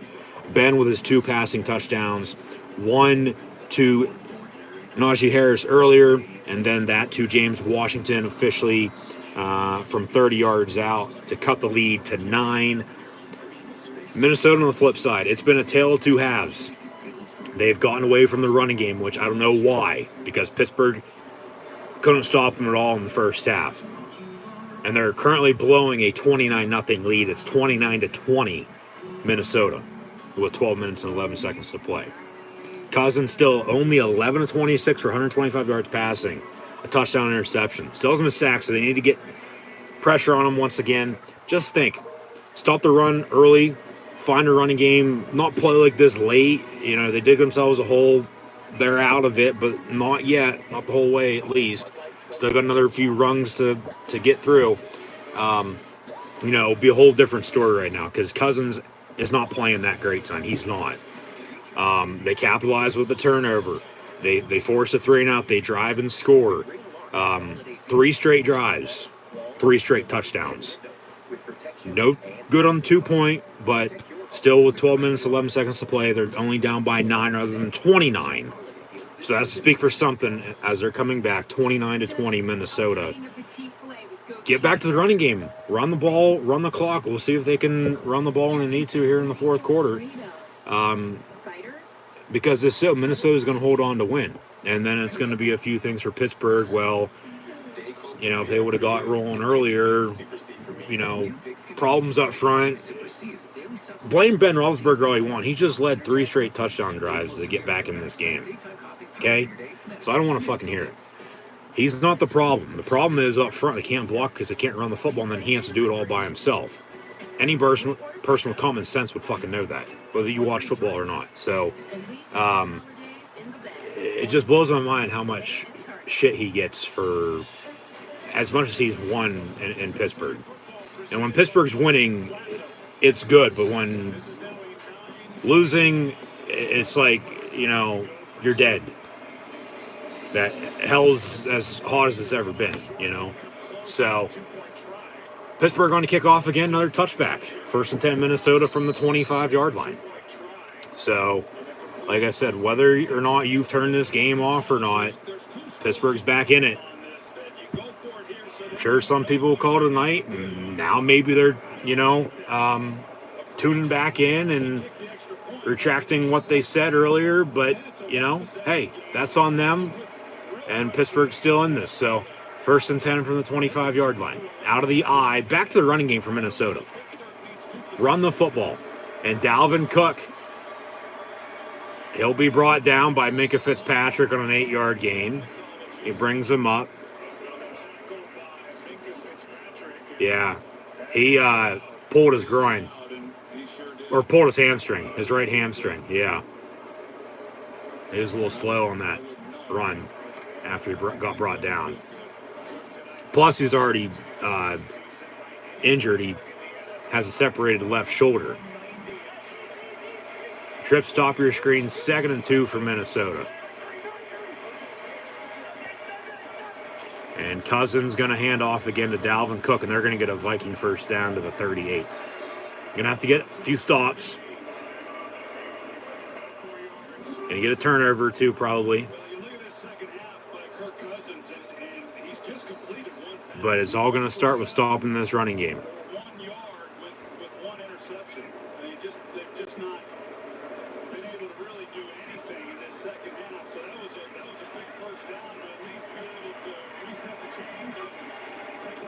And they'll fake the give. Cousins looking to throw. Gonna go deep. And has KJ Osborne, and that might be the dagger. That might do it right there, because Pittsburgh's going to need another 2 touchdowns now. And now, because you went for 2 on the last one, you score twice, you're going to need 2 2-point conversions inside at 36. And Cam Sutton, another busted coverage. Maybe a little bit of a push off, but no call. And I mean, that's a good no call. That's not a penalty. Maybe a little bit, but not much. And yeah, they go deep, and 10:51 to play. Extra point up and good. 36-20 now, Minnesota. That might seal it. Even with 3 timeouts and the 2-minute warning, you need 2 more drives resulting in touchdowns plus 2 two-point attempts to tie it. Plus continuing to get stops on defense when you just gave up a long touchdown pass from Kirk Cousins, number 17, and KJ Osborne, who now has 3 catches for 83 yards receiving and a touchdown now from 62 yards out officially. So, no, it was a good no call. That wasn't a penalty. I'll live with it. It's still just been one of those nights for the Steelers. They can't start slow and just expect to be there in the end. They got to play a full 60. You got to play this all the damn time. Because if so, you're going to be winning more so than not. But this is just how, of course, it's come down to. And give them a big score there. And they get kicked down. And they're sort of back down in that hole that they were in. So 36-20 now, Minnesota. Maybe a kickoff return for a touchdown would be nice. Because then you get a stop and you're only going to need 1 drive to score and then a 2-point. No, touchback on the kick. 1st and 10 from the 25, excuse me.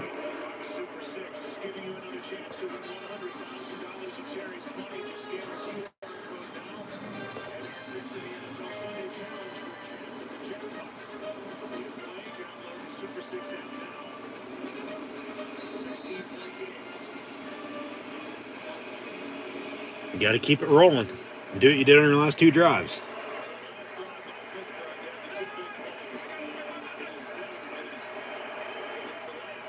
Claypool in motion from the 25, 1st and 10. Handoff Najee Harris. Gonna wait for the hole to open up. Go. He's gonna get 3, maybe 4 yards.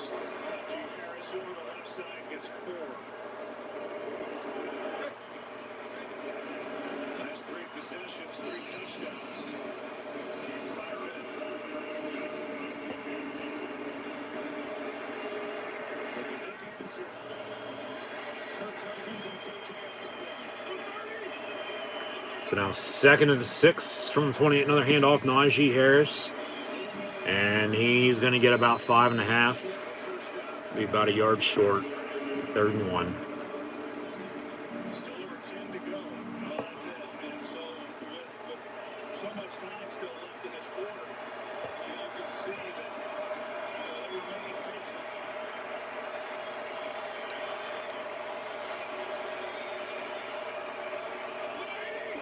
Third and 1, Ben going to hand off, and Najee Harris, nowhere for him to go. And now they got a decision to make on whether to punt or go for it. I mean, you sort of got to go for it on 10. Even in your own territory, you're down 16.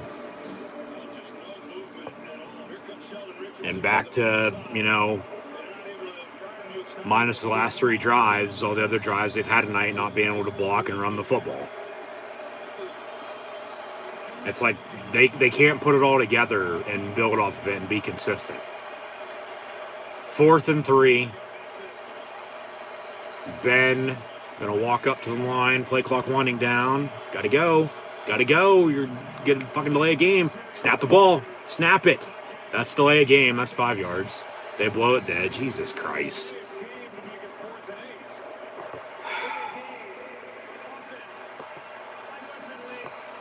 Now you got to punt. They're going to punt. Yeah.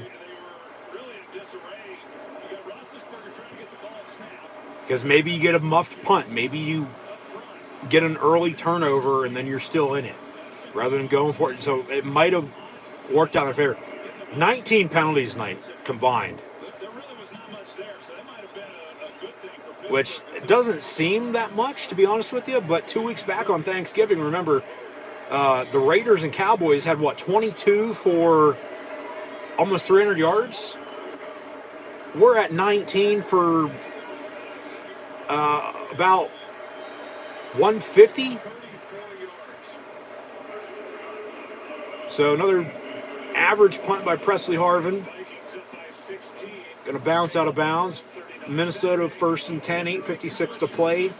Up 16, 36 to 20 on the Pittsburgh Steelers.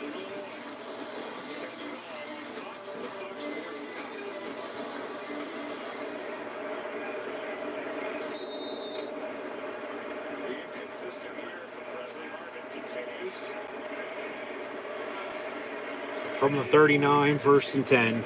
Handoff, Dalvin Cook. And Cook going to get 3 yards. He's going to get over 200 yards rushing tonight.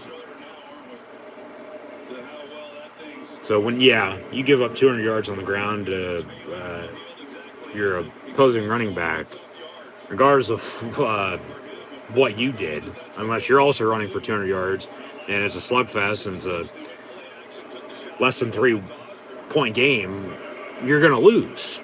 You know, like, you can't expect to give up almost 200 yards rushing and expect to win. 2nd and 7. Ham, the fullback, in motion. And they're going to hand off again back to Dalvin Cook, back to the running game. They sort of got away from it in the third quarter, which allowed Pittsburgh to get back in. But then they hit the home run on the deep ball and back to the run game, and they're going to try to run the ball and work this clock and hold on to win now. Be 3rd down and about 6. 3rd and 5. Okay, they give them 2 yards on that run.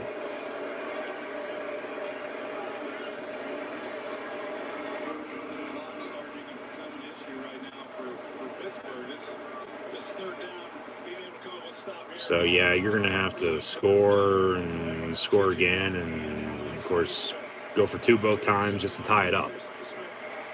With no time and even 3 timeouts, no time, even with a 2-minute warning. Cousins looking to throw. They're finally, nope.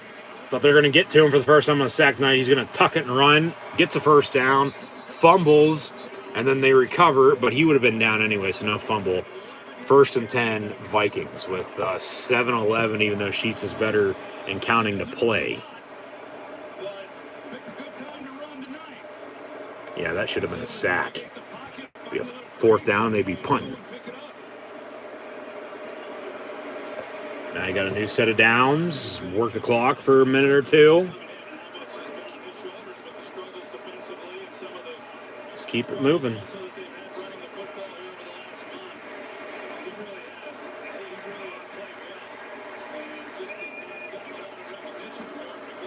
And from the 45, 1st and 10, Dalvin Cook for another 2 yards, 2nd down and 8. And what's going to hurt Pittsburgh in this win for the Vikings is from start to finish, back to the running game, not being able to run the football because they can't block, and Ben has to do it all by himself. He was sacked 5 times, and the interception went for a field goal as well. They missed a field goal of their own, and just one of those nights again. Next week will be next week, but this week, tonight, even cutting it close as they did, scoring 20 unanswered to make it a 9-point deficit. They give up a home run, and then they come up with a football, but he would have been down. Be 3rd down. 3rd and medium for the Vikings. Just not good enough in the end. Minnesota's still the better team. Even though they almost blew it, still the better team.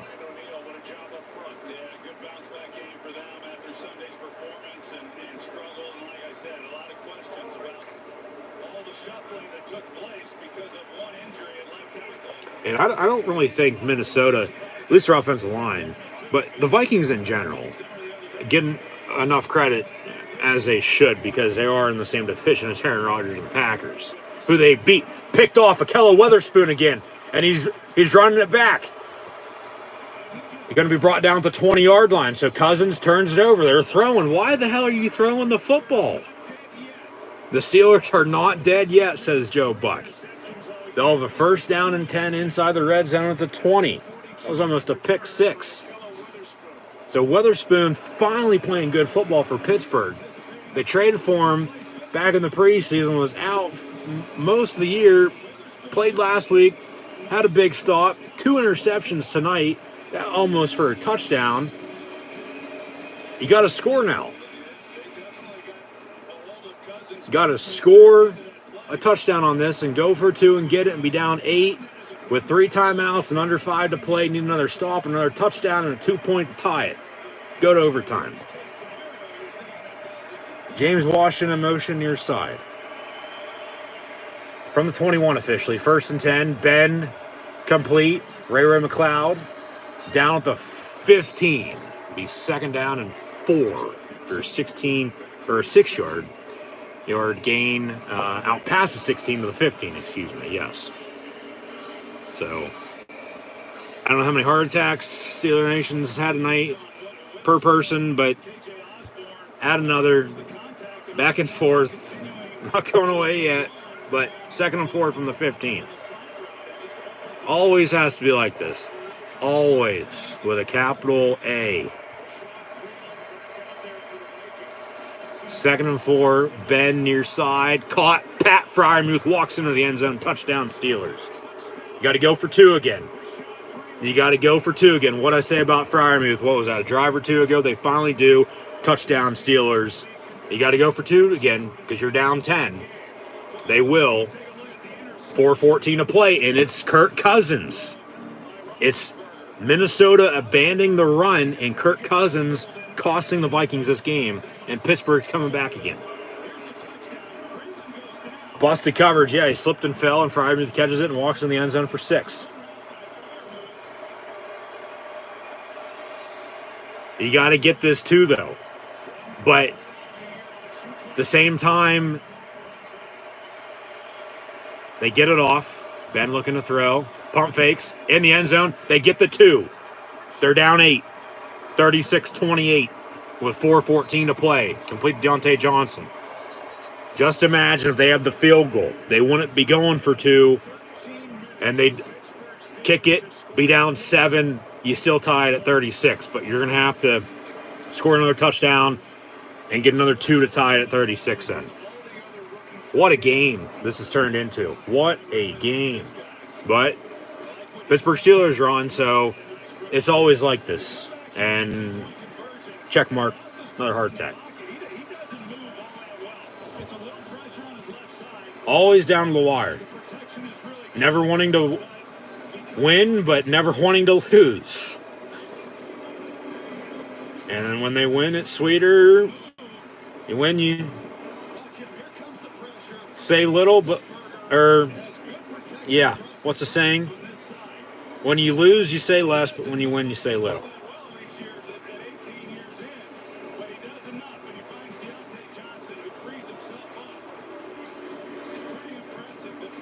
Or, no, it's when you, maybe an onside kick, catch them off guard. No, they boom it deep. Another touchback. 1st and 10 Minnesota from the 25. 36-28 Vikings. Steelers coming back. Both teams in the playoff hunt. Must-win scenario for both teams here tonight. And if Minnesota does lose this, they're going to run both Mike Zimmer and Kirk Cousins out of town. Mark my words. No, but when you win, or when you lose, you say little. When you win, you say less. That's the saying. 1st and 10 from the 25. I don't know why I couldn't get that right tonight, but it's just been one of those nights, though, too. Handoff. Dalvin Cook, nowhere for him to go, even though he does have over 200 yards rushing now. 27 for 205 and 2 rushing touchdowns. Record in one-score games this year, Pittsburgh 6-1-1. The tie, of course, of the Lions. The Vikings in 11 total games are 4-7. So Pittsburgh has the advantage with more wins and less losses, even with the tie. Just hope to God this game does not end in a tie, because Pittsburgh will then have 2 ties on the year, and then that might definitely hurt them in the playoff picture. Cousins throws, it's complete. KJ Osborne gets 8 yards. 3rd down and 2.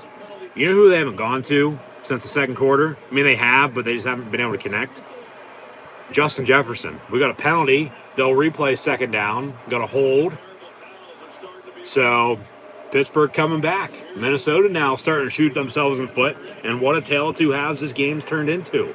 And that's a clear-cut hold, because if not, Kirk Cousins is down on the sack, and Mike Zimmer knows it. 2nd and 21, and the Steelers are only down 8 now. 3:35 to play. Both teams with all 3 timeouts remaining, plus 2-minute warning to come. Ball back at the 14-yard line. Empty set, 5 wide. Cousins once again looking to throw. They bring 4 on the pressure. Complete to Jefferson out to the 25. Tackled by 35 and 55 and Arthur Millette and Devin Bush. And just imagine this Steeler defense had TJ Watt out there right now. Out in the first half with a groin injury. Has not returned and will not. He's out for the remaining part of the game.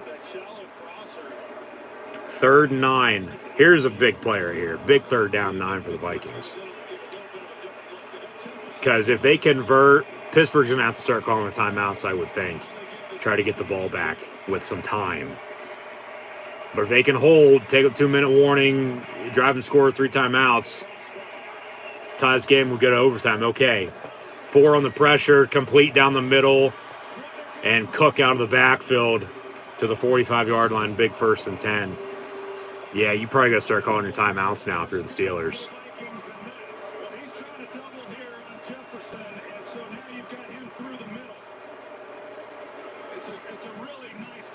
Maybe another hold up front. Maybe 2 of them. Hell, even 3, and none were called.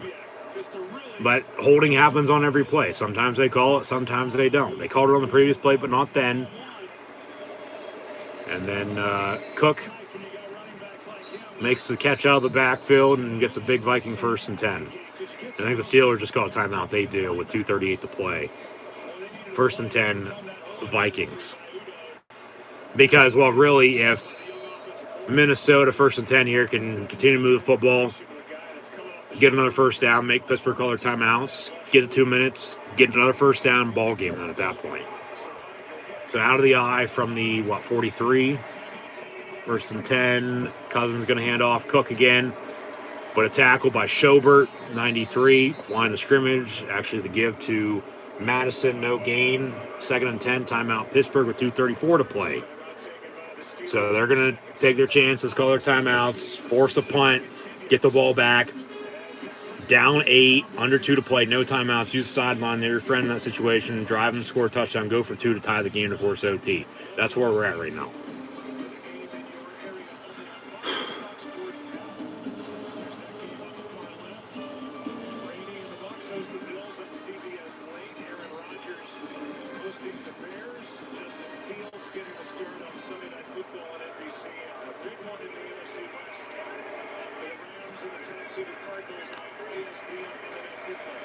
So 2nd and 10 from the 43. They'll hand off again. And Madison, about a yard or 2. Timeout Steelers. They're final. And they'll have a 3rd and 8. So Minnesota's going to have either a 1st and 10 or a 4th down with 2 minutes to play. And if they have a 1st and 10, ball game. Yeah. But if they have to punt, Steelers getting the ball back, no timeouts, down 8, needing a touchdown on 2 to tie it. Watch play action. Watch the deep ball again. Rather than a throw, maybe go to your tight end here if you're Minnesota. Rather than running again. From the 45, 3rd down and 8. Cousins empty set, so they're going to throw. No stupid penalties. No pass interferences, no late hits. Maybe get a turnover again. And Minka off the edge, a pass near side, incomplete. Minka on the coverage, and they do get a penalty. And they're going to get the Steelers for pass interference, it looks like. And that'll do it. Who was off the edge? 35, not 39. It was Millette off the edge, and then 39 Minka on the coverage. But the penalty was away from the pass. There is no foul. Incomplete, 4th down. They pick it up. And they're going to punt, and the Steelers are getting it back. So they're going to get the ball back with 2+ minutes to play now with the incompletion because the clock stops. They pick up the penalty. And that is the biggest sigh of relief right now, because if not, that's the 1st and 10. The Vikings win. That's a good no call. There wasn't a penalty there. Minnesota's not going to agree with that right now. They see a replay of it, though. They'll say, okay, it wasn't. And the former Steeler, Jordan Berry, on the punt. Nothing stupid. And it's going to bounce. Get away from it. Down inside the 5. So the Steelers are going to have to go the length of the field, 97 yards. They'll have a 1st and 10 to the 3 with no timeouts, 2:16 to play. Needing a touchdown and a 2-point to tie this game to force overtime. But if they have the field goal that they missed on their opening drive, as Minnesota also missed the field goal on their opening drive as well, but if the Steelers have that, touchdown would win it. They wouldn't need a touchdown on 2 to tie. Touchdown would win it.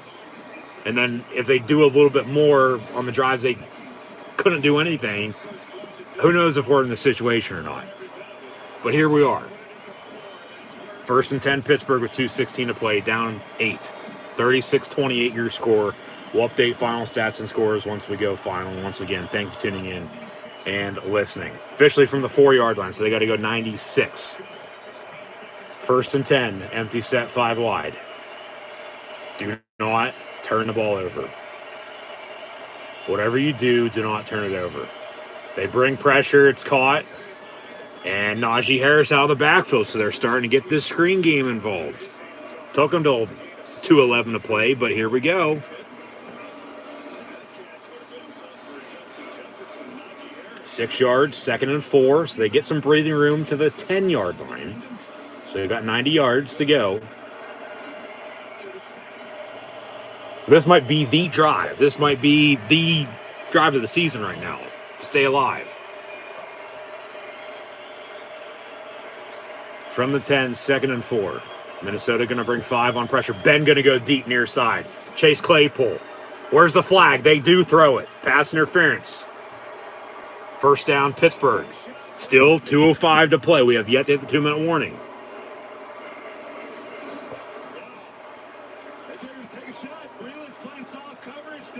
And he never turned around, and maybe he did there at the last second. Pass interference on the defense, and Claypool caught it. He caught that? How the hell did he catch that? I thought he dropped it. Okay, so penalties declined with the catch.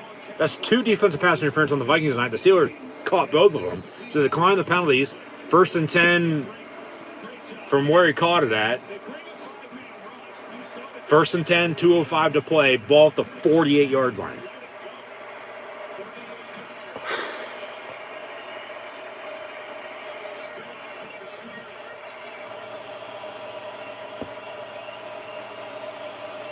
And Roethlisberger. So we'll see what the dirty laundry is. Illegal block in the back on the Steelers is coming back. 10 yards, they'll replay the down, be 1st and 10. 2-minute warning, though, with 2 minutes to play. Okay. Yeah, that's a penalty. That's a block in the back. I'll take it. Live with it. It is what it is. All right. It is.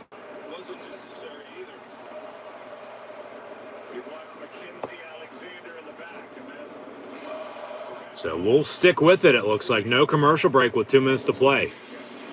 They'll give us a recap. Yeah, it was 29-0 Minnesota. Pittsburgh, 29 answered. Minnesota scored again. Pittsburgh scored again and got 2 then. 36-28 is where we stand. We'll update everything else later on, but what a game this has been. 1st and 18 officially for the Pittsburgh Steelers. Largest comeback in the regular season was 28 points. Steelers trailed by 29 tonight. That was back in 1980. And the 49ers beat the Saints that December the 7th by 3, 38 to 35. Here we sit Thursday night, December the 9th, 2021, 41 years and 2 days later. So history repeats itself, folks. First and 18, Pittsburgh, ball at the 40. 2 minutes to play, down 8. Needed a touchdown and 2 points to tie it. Ben dumps it off on a screen. Najee Harris going to break a tackle. A yard then on the run. No timeouts. You got to go. You got to get the hell out of bounds too, but you got to go now. Minute 46 and counting.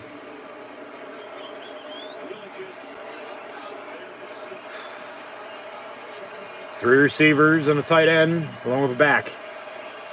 Left to right across your television screen, radio and audio dial. They snap with 133. Ben deep down the middle. Claypool caught at the 45. It'll be 3rd and about 3. Clock's rolling. You got to go. 1-2-1 to play. You got to go.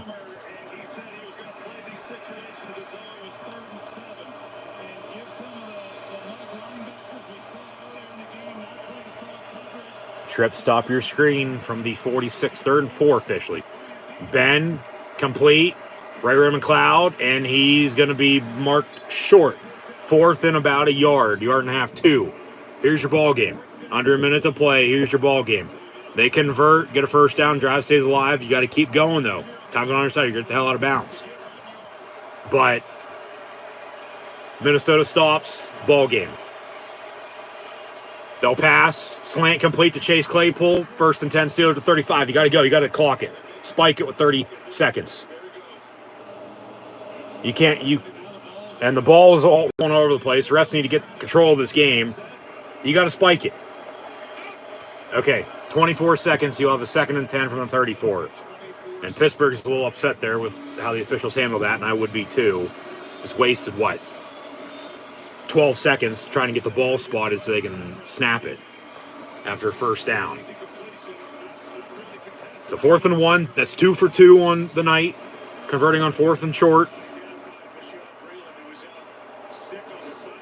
They got a 2nd and 10, 24 seconds to play. No timeouts. You got to get out of bounds. If you catch it in bounds, you can't be brought down in bounds right now. You can't do anything stupid. From the 34. 2nd and 10. Ben, complete. Get out of bounds, Ray McLeod. He will get the first down as well. No, he's out of bounds. 16 seconds, 1st and 10. Ball at the 24. Need a touchdown and a 2-point. And this game going to come down to the final play here tonight, just as both teams' games last week came down to the final play as well. And a 2-point failed conversion for the Ravens. Maybe Pittsburgh can convert and we tie up and go to OT, but they're going to need a touchdown before that. So 1st and 10 from the 24. 16 seconds to play, 36-28 Vikings. They still have all 3 timeouts.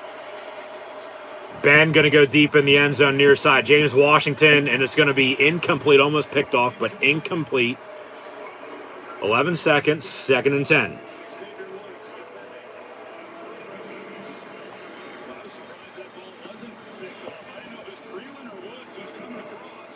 What a game. What a game, and what a finish we're about to witness.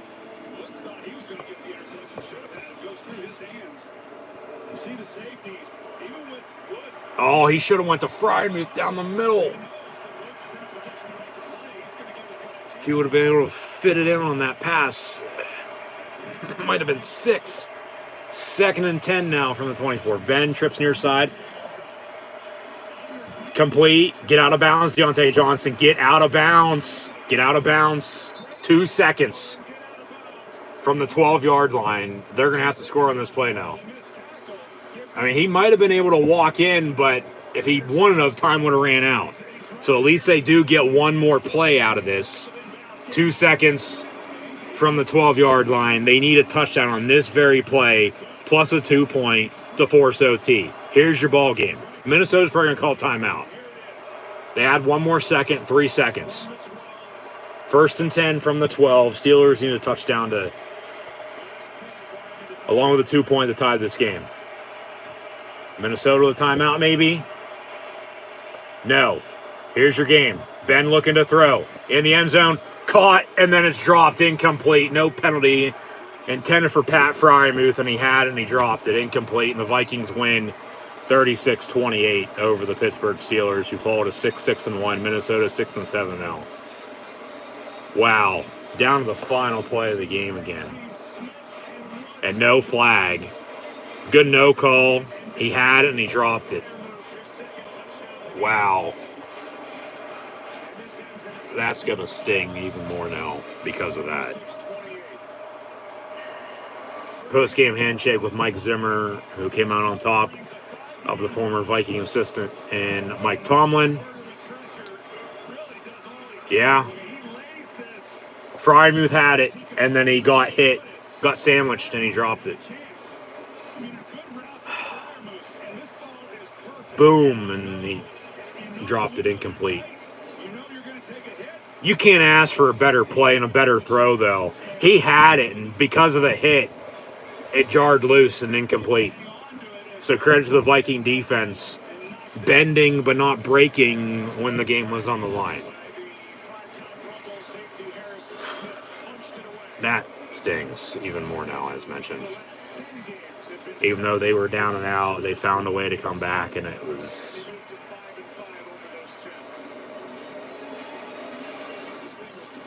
an inch away from being caught. Even on the deflection. Game of inches. Pittsburgh 6-6-1. They lose another one-score game. We'll hit post-game here in a second, but man, that's tough. That's a tough loss for Pittsburgh. Even though they were getting blown out, Minnesota found a way to win, so credit, but regardless of what people are going to say, Pittsburgh, they fought until the end, and Frymuth had it, and he dropped it incomplete because of the hit. Good coverage, good defense. Defense wins championships.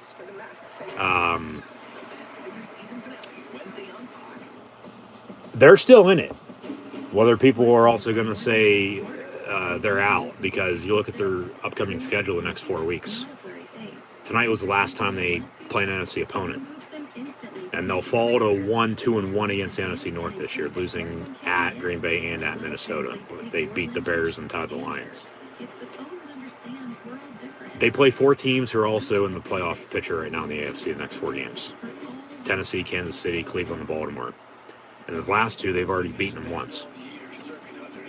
And, Tennessee, as of late, sort of what the Chiefs were early in a roller coaster. The Chiefs are rolling, though, now. But, the Steelers in general, they just got to find a way to play a full 60-minute game. If they can put it all together, because the Vikings almost blew a 29-0 lead. Okay? And you go back to the missed field goals by both teams, but more so than not the Steelers. With the 4 touchdowns in, that the 1 2-point failed, the next converted. The second time they went for 2, they wouldn't have had to if they would have had the field goal from earlier, because then a touchdown on that last drive they almost had. Extra point then would have tied it at 36, if I can do my math right, to force overtime, if I'm not mistaken. So, still very frustrating that they still can't run the football, even though Najee Harris did finish with 20 carries for 94 yards rushing and a rushing touchdown, along with a receiving touchdown. They can't dig themselves a hole and hope to get out of it every single time, because it's not always going to be like that. Just imagine if they'd start fast. Because Cousins, as mentioned, and then he got worse as the game went on. He didn't play that good tonight because they got away from the run. But then the dagger was that deep ball late in the 4th quarter. But then Pittsburgh scored again and still made it a game. And then final play of the game, it's caught, it's dropped, it's incomplete. There's your final. What a game. And what a dogfight it became. Pittsburgh fought the whole way to the end. They just got to find a way to start a little bit faster sooner than when they do, because, I mean, normally it's either they start slow, find a way to get back in it, whether they win or not, okay, which they didn't tonight. They lose by 8, 36-28, your final score if you're just not tuning in with the Vikings on top. Or it's, they start fast and hold on to win. And that's what happened with Minnesota tonight, and defense wins the championships, and Mike Zimmer gets the better of the Steelers tonight, with Minnesota picking up their second of last 3 wins over the Steelers dating back to 2013, but only the third all time since 1995. And in the Steelers' first trip back to Minneapolis for the first time in 16 years, because that 13 game was in London, with Minnesota as the home team.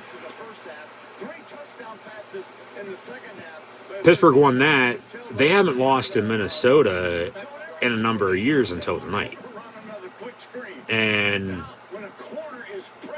I mean, Johnson did the right thing to get out of bounds there at the 12-yard line in 2 seconds. I mean, he probably could have ran in, but he probably would have been tackled with no time remaining then. So at least they got another play off. And then what a play call. That's what I was saying. He had Fryman with the previous play, or 2 plays prior, the incompletion to James Washington. And they go back to it, it hits, but he drops it in the end. So, I mean, but yeah, Dalvin Cook getting interviewed by EA and Aaron Andrews. When you give up 200 yards rushing and 2 rushing touchdowns, and then a big third down pass from Cousins to Cook out of the backfield as well, he's now finished 3 straight seasons with over 100,000 scrimmage yards, all-purpose total. So, I mean, that speaks for something as well. Coming off an injury, I mean, he played stellar. They couldn't stop him. Pittsburgh couldn't run the ball. All sorts up front. Can't block, can't run, can't pass. But sort of found a run game later. Ben was able to be Ben. They scored, 3 straight drives, and then 4 of their last 5 or 4 of their last 6, if I'm not mistaken. But they got to find a way to stop the run, because if they stop the run here tonight, Cousins plays as he did, which he probably still would have. He didn't play good. Pittsburgh wins this game, hands down, no doubt about it. But in the end, with what happened, not hypothetically, they lost. You win some, you lose some. Win's a win, loss is loss. You win some, you lose some. As mentioned, very tough loss. This stings even more though now, with the way it ended, because they were right there on the comeback, and it fell just short. On to Tennessee next week. Next week is next week. They'll have a mini bye. They'll have this weekend off, but of course we're playing on Thursday night here tonight. But they'll be home away the rest of the year before the playoffs begin, and they're still in it. I mean, the loss hurts them, and the tie might even hurt them worse now as well. But, I mean, they did it to themselves early. They shot themselves in the foot too much, in a hole. And like I said, it could have been a whole hell of a lot worse if those Viking field goals were touchdowns. And if, they would have not abandoned the run and continued to run the football down their throat and, scored probably 50 on them, to be honest with you. But they started to throw. Cousins threw 2 picks. Jefferson had a quiet second half. They finally started to cover him. Learned how to tackle, but they still gave up too much early on, and it was, a little too late when the game was on the line. Even though they, came back and it came down to the final play and they almost had it for a touchdown, but they still would have had to have gone for 2 to tie it to force overtime. So they didn't do enough early when they needed to. So they have to start faster.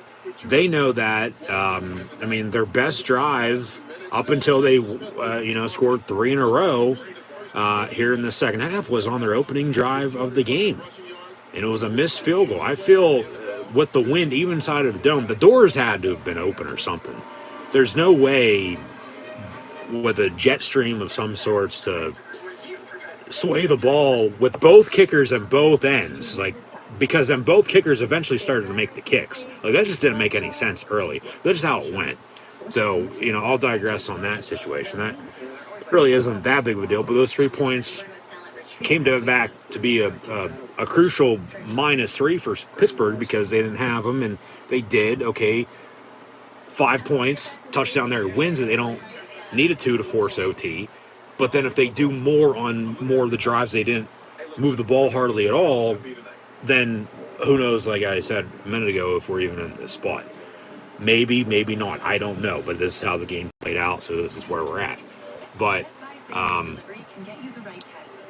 yeah, just once again, it seems to me like a lot like the Charger game. They lost it. They found a way to come back. They didn't take a lead by any means tonight. But then they, in the end, still find a way to lose, and they lost it. 6-1. Probably should be 7-6. They should have beat the Lions. But that could be a loss, and both teams could be 6-7 right now. So the tie sort of, I look at it as right now, 6-1, even though it's probably going to hurt them in the long run. Right now, with the loss tonight, I feel like it's helping them because, of course, that could have went either way, but it's not a win and it's not a loss. It's a tie. So we'll see how it, works out.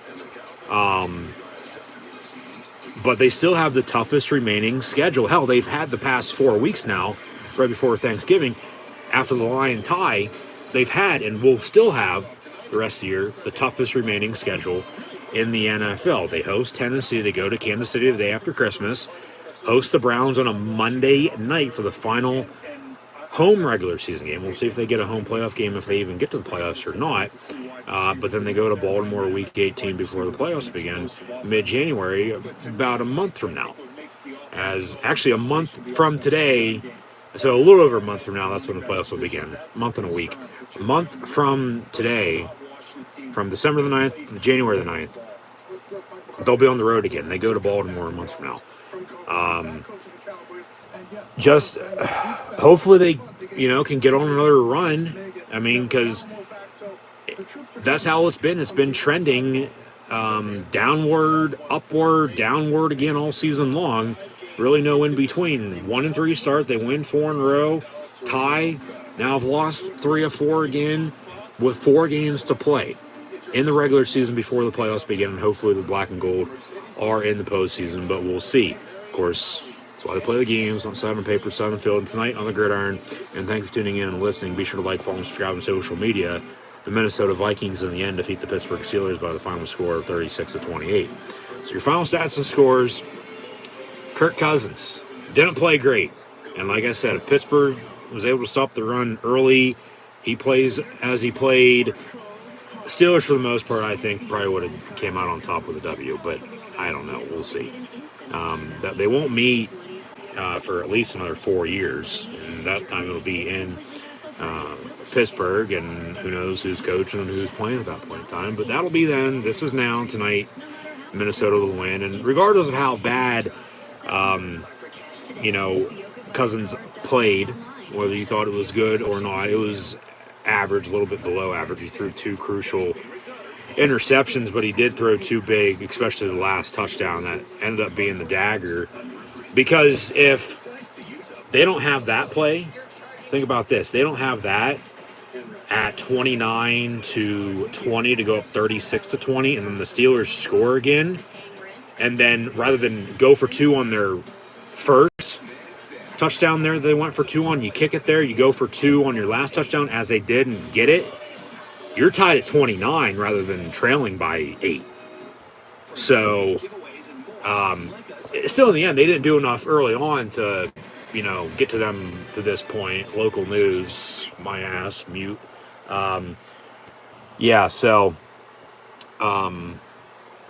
They didn't do enough early on to still, in the end, win this game with everything they did afterwards. And it starts up front. No running game. Even Harris finished with almost 100 yards rushing. Roethlisberger can't be sacked 5 times. He wasn't sacked after that, but he had the interception, and they capitalized with 3. So add that into it too. Turnovers. Can't turn the ball over, and not have a running game and expect to win, because that's just free points because they capitalize. You know, that's, well, touchdown or not, but more so than not, right? If they don't have the interception, they don't have the field goal, which, you know, who knows? The Steelers punt, then maybe they still drive and score. They still have the points, but if not, hypothetically here, it would have been still 26-0. And then Pittsburgh drives and scores 3, 4, 5, 6 drives, I think it was. Like I said, they win the game that way. So you boil all that down, it's just a few things once again in the end. But they still, in the end, didn't do enough early on to win. And losing sucks, you know. And now, as it was 3 in a row earlier, 3 of 4 now, with a tie to start it. But their wins, all could be losses, but all their losses, minus 1 or 2, could be wins. So they're still right there in the middle with how these games have played out, and they're still in the hunt at 6-1, but potentially now they're going to need some help, even though if they take care of business the rest of the way, Tennessee, Kansas City, Cleveland, and Baltimore, of course, all in the playoff picture as well, they should be sitting pretty. But they just can't allow this to continue. They got to find a way to get out of it, not take us to Heart Attack City every week, and start a little bit faster and find a running game early and often and keep pounding the rock. Run 22 and Najee Harris. Allow Big Ben to be Big Ben. You know, make stops on defense. Of course, losing T.J. Watt in the first half sucked as well with another injury. Injured his groin. We'll see how his status is next week against the Titans. That'll be a 1 o'clock kick the Sunday before Christmas, and then I'll head to Kansas City the day after Christmas. But at least mini bye, you know, he'll get some time to rest up. But you know, imagine too, you know, he doesn't get hurt. He's in it the second half. Maybe they get some pressure, strip sack or 2 on Cousins, and capitalize off of that, or who knows what would have happened if this or that would have went their way. And I mean, still in the end, Minnesota won and Pittsburgh lost, but it's just, once again, a few things, and that's just how frustrating it is, because they're right there. They just, once they get over the hump, well, they're right below it again, and they're trying to get back up on top, or get through it or over it, however you want to put it. It's like I said earlier, you know, they dig themselves a hole, find a way to climb back, knock a few rungs down, and then try to get back, but then it's too late, and then the lid closes. So, in the end, Kirk Cousins, like I said, played a little bit below average, I thought, tonight. Almost cost him the game, but a win is still a win, so I'm sure he likes that. Finished 20, or Ben finished 28 of 40. Cousins finished 14 of 31 for 216, 2 touchdowns, and 2 interceptions. No sacks for the Steeler defense tonight, whereas the Viking defense had 5 on Ben. It was really a line of scrimmage game with 1 up front, and credit to the Vikings. They were able to block up front on the offensive line and able to get after Roethlisberger as well on their defense line. It's all about protecting your quarterback and get after the opposing quarterback. And they were able to run the football, run their play action. Cousins with 2 touchdowns, and even with the 2 interceptions, one was almost a pick 6. Kel Witherspoon playing well the past 2 games in absence of Joe Hayden. So even with Hayden out, 4 straight games now, hopefully not 5 next week, but we'll see. I mean, there are how many penalties, but I mean, there was a big pass interference that if it would have won against the Steelers, they're late, game's over, they don't even get that drive, but they picked it up. But then the Vikings still win, so, I mean, they don't need to say anything about that. But Cameron Hayward had a big night up front. You know, Wormley was non-existent, as was Devin Bush again. I mean, Schobert played well, Highsmith a little bit.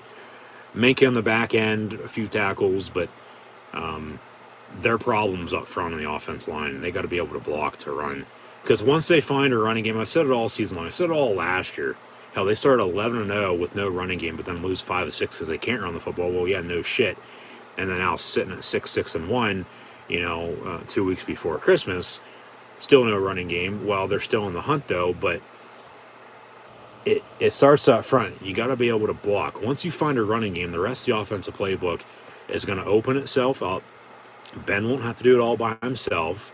Be able to get Deontay Johnson, Chase Claypool, James Washington, Ray McLeod, Pat Frymuth with another big game tonight as well. I don't know where the hell Eric Ebron's been, but okay.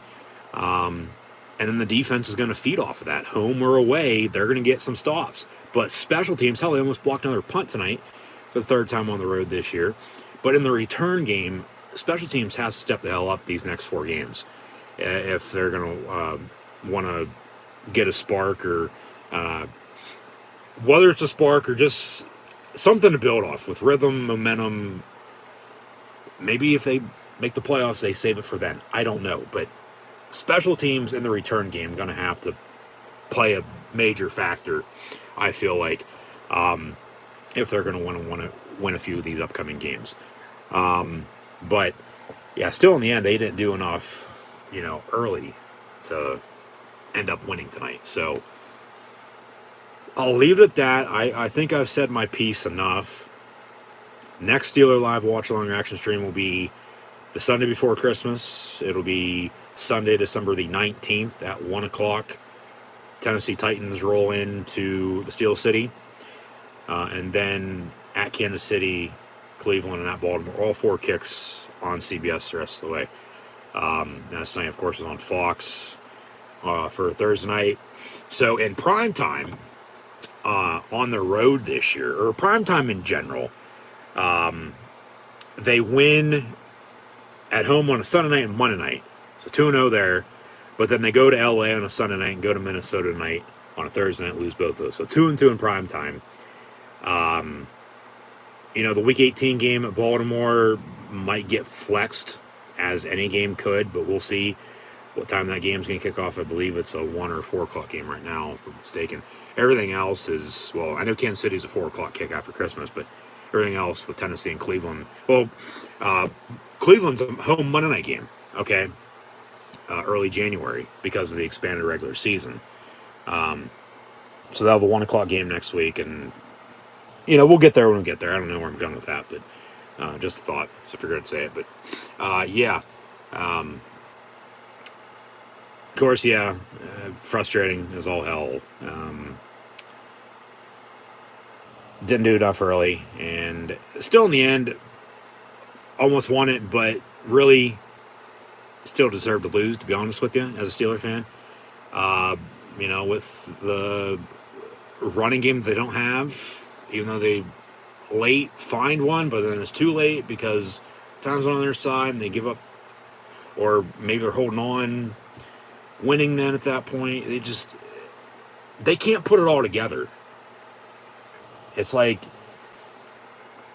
you throw all this in a bucket, and what you get out is what we've gotten out of the Steelers season this year at 6-1. When it could be a lot better, but it could be a whole hell of a lot worse. So I'm taking it at 6-1. So as mentioned, yeah, I've said my piece for the most part, I feel like. I'm sure, maybe there's a thing or two I'm forgetting, but there's always, 4 more Steeler regular season live watch along reaction streams this year, plus more NFL live watch along reaction streams. We'll have one Sunday, one Monday night as well. And then come playoff time, hopefully the Steelers are there. But, yeah, tonight they just didn't do enough early on to, of course, end up winning the game late when the game was on the line, even though they were there. Long story short. So, Kirk Cousins finished officially 14 for 31 for 216 yards passing, 2 touchdowns, and 2 interceptions. Dalvin Cook was really the MVP because they couldn't stop him. He had 27 carries for 205 yards rushing and 2 touchdowns. Also, a catch for 17 yards out of the backfield on a crucial 3rd down late in the game. Alexander Madison, 6 for 27. And then KJ KJ Osborne actually led the Vikings in receiving tonight. 3 catches, 83 yards, and a touchdown. But 62 were on that dagger in the fourth to go up 36-20 before the Steelers scored again and got the 2 to trail 8. And then they drive, almost score. Freiermuth catches it, drops in the end zone, game's over. So, yeah, Osborne and his crazy train down the field for a 62-yard strike. 3 catches, 83 yards, and a touchdown. Justin Jefferson had a quiet second half. He finished 7 catches, 79 yards, and a score. Tyler Conklin, 2 for 20. Dalvin Cook, 1 for 17. Chris Herndon, also 1 catch, 17 yards.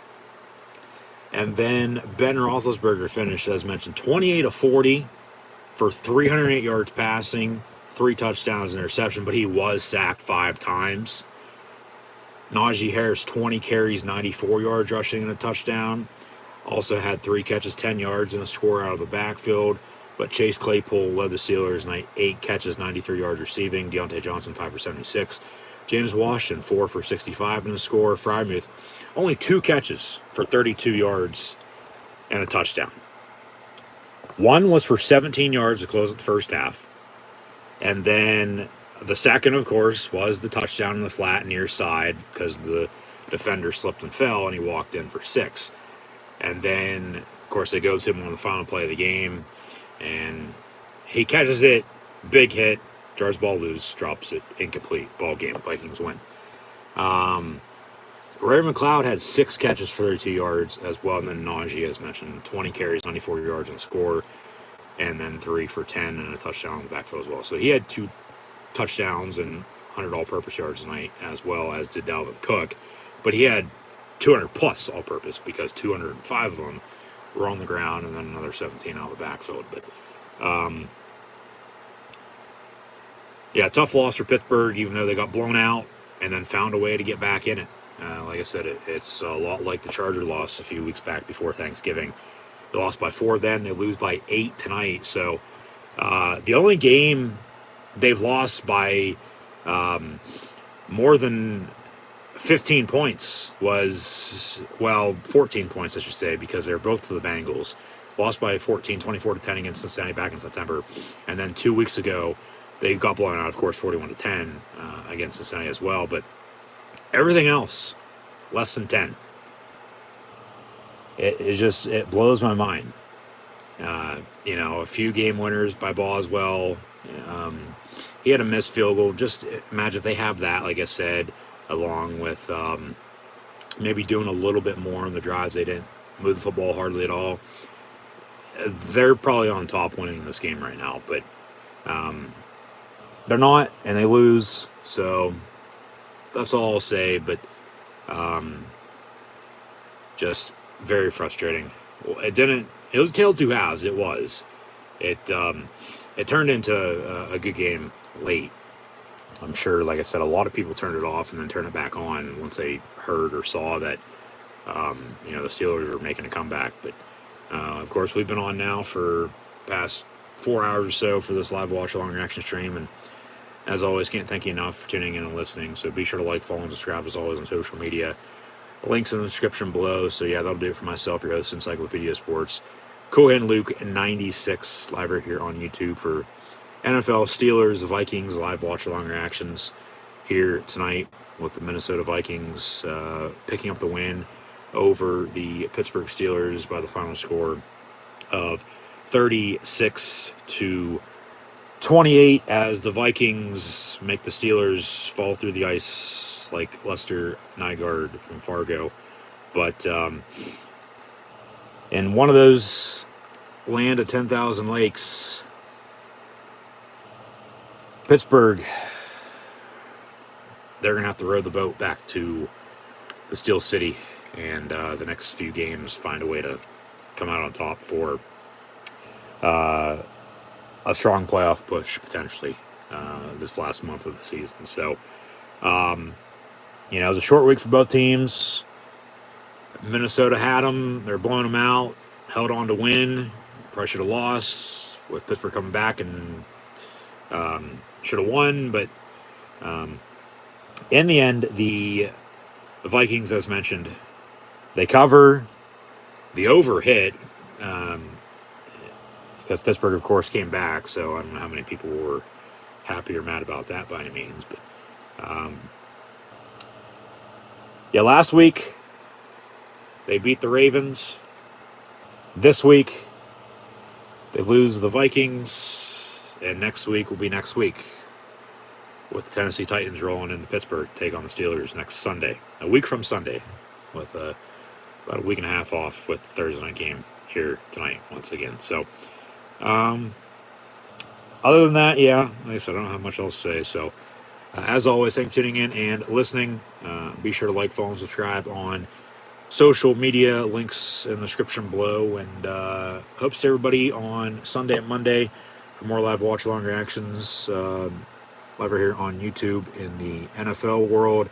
We'll see what game on Sunday. Check the guide because it's been saying a few different games, as mentioned earlier. But hoping for Bills, Bucks. If not that, be a doubleheader just at 1 o'clock for both games side by side at the same time, with Baltimore and Cleveland, along with Dallas and Washington, and then Monday night for Monday Night Football with the Rams and Cardinals, and then next week, next Sunday, or next Thursday, we'll have a stream as well. Now I look at it with the Chargers and Chiefs on Thursday Night Football, and then next Sunday we'll have, of course, Titans Steelers. But as this regular season winds down, playoffs to begin, a little over a month from now. Just be sure to subscribe. Easiest way to stay updated on social media is to like, follow, and subscribe on social media. Links in the description below. So that's when you'll know I'm live right here on YouTube, so you can tune back in. But yeah, next live watch long action streams on Sunday and Monday. Next Steeler one a week from Sunday for the Titans matchup. And then just released my college football bowl game prediction video as well earlier today. So be sure to go check that out as well. That'll be the video just prior to this. So yeah, be sure to go check that out. And once again, thanks for tuning in and listening.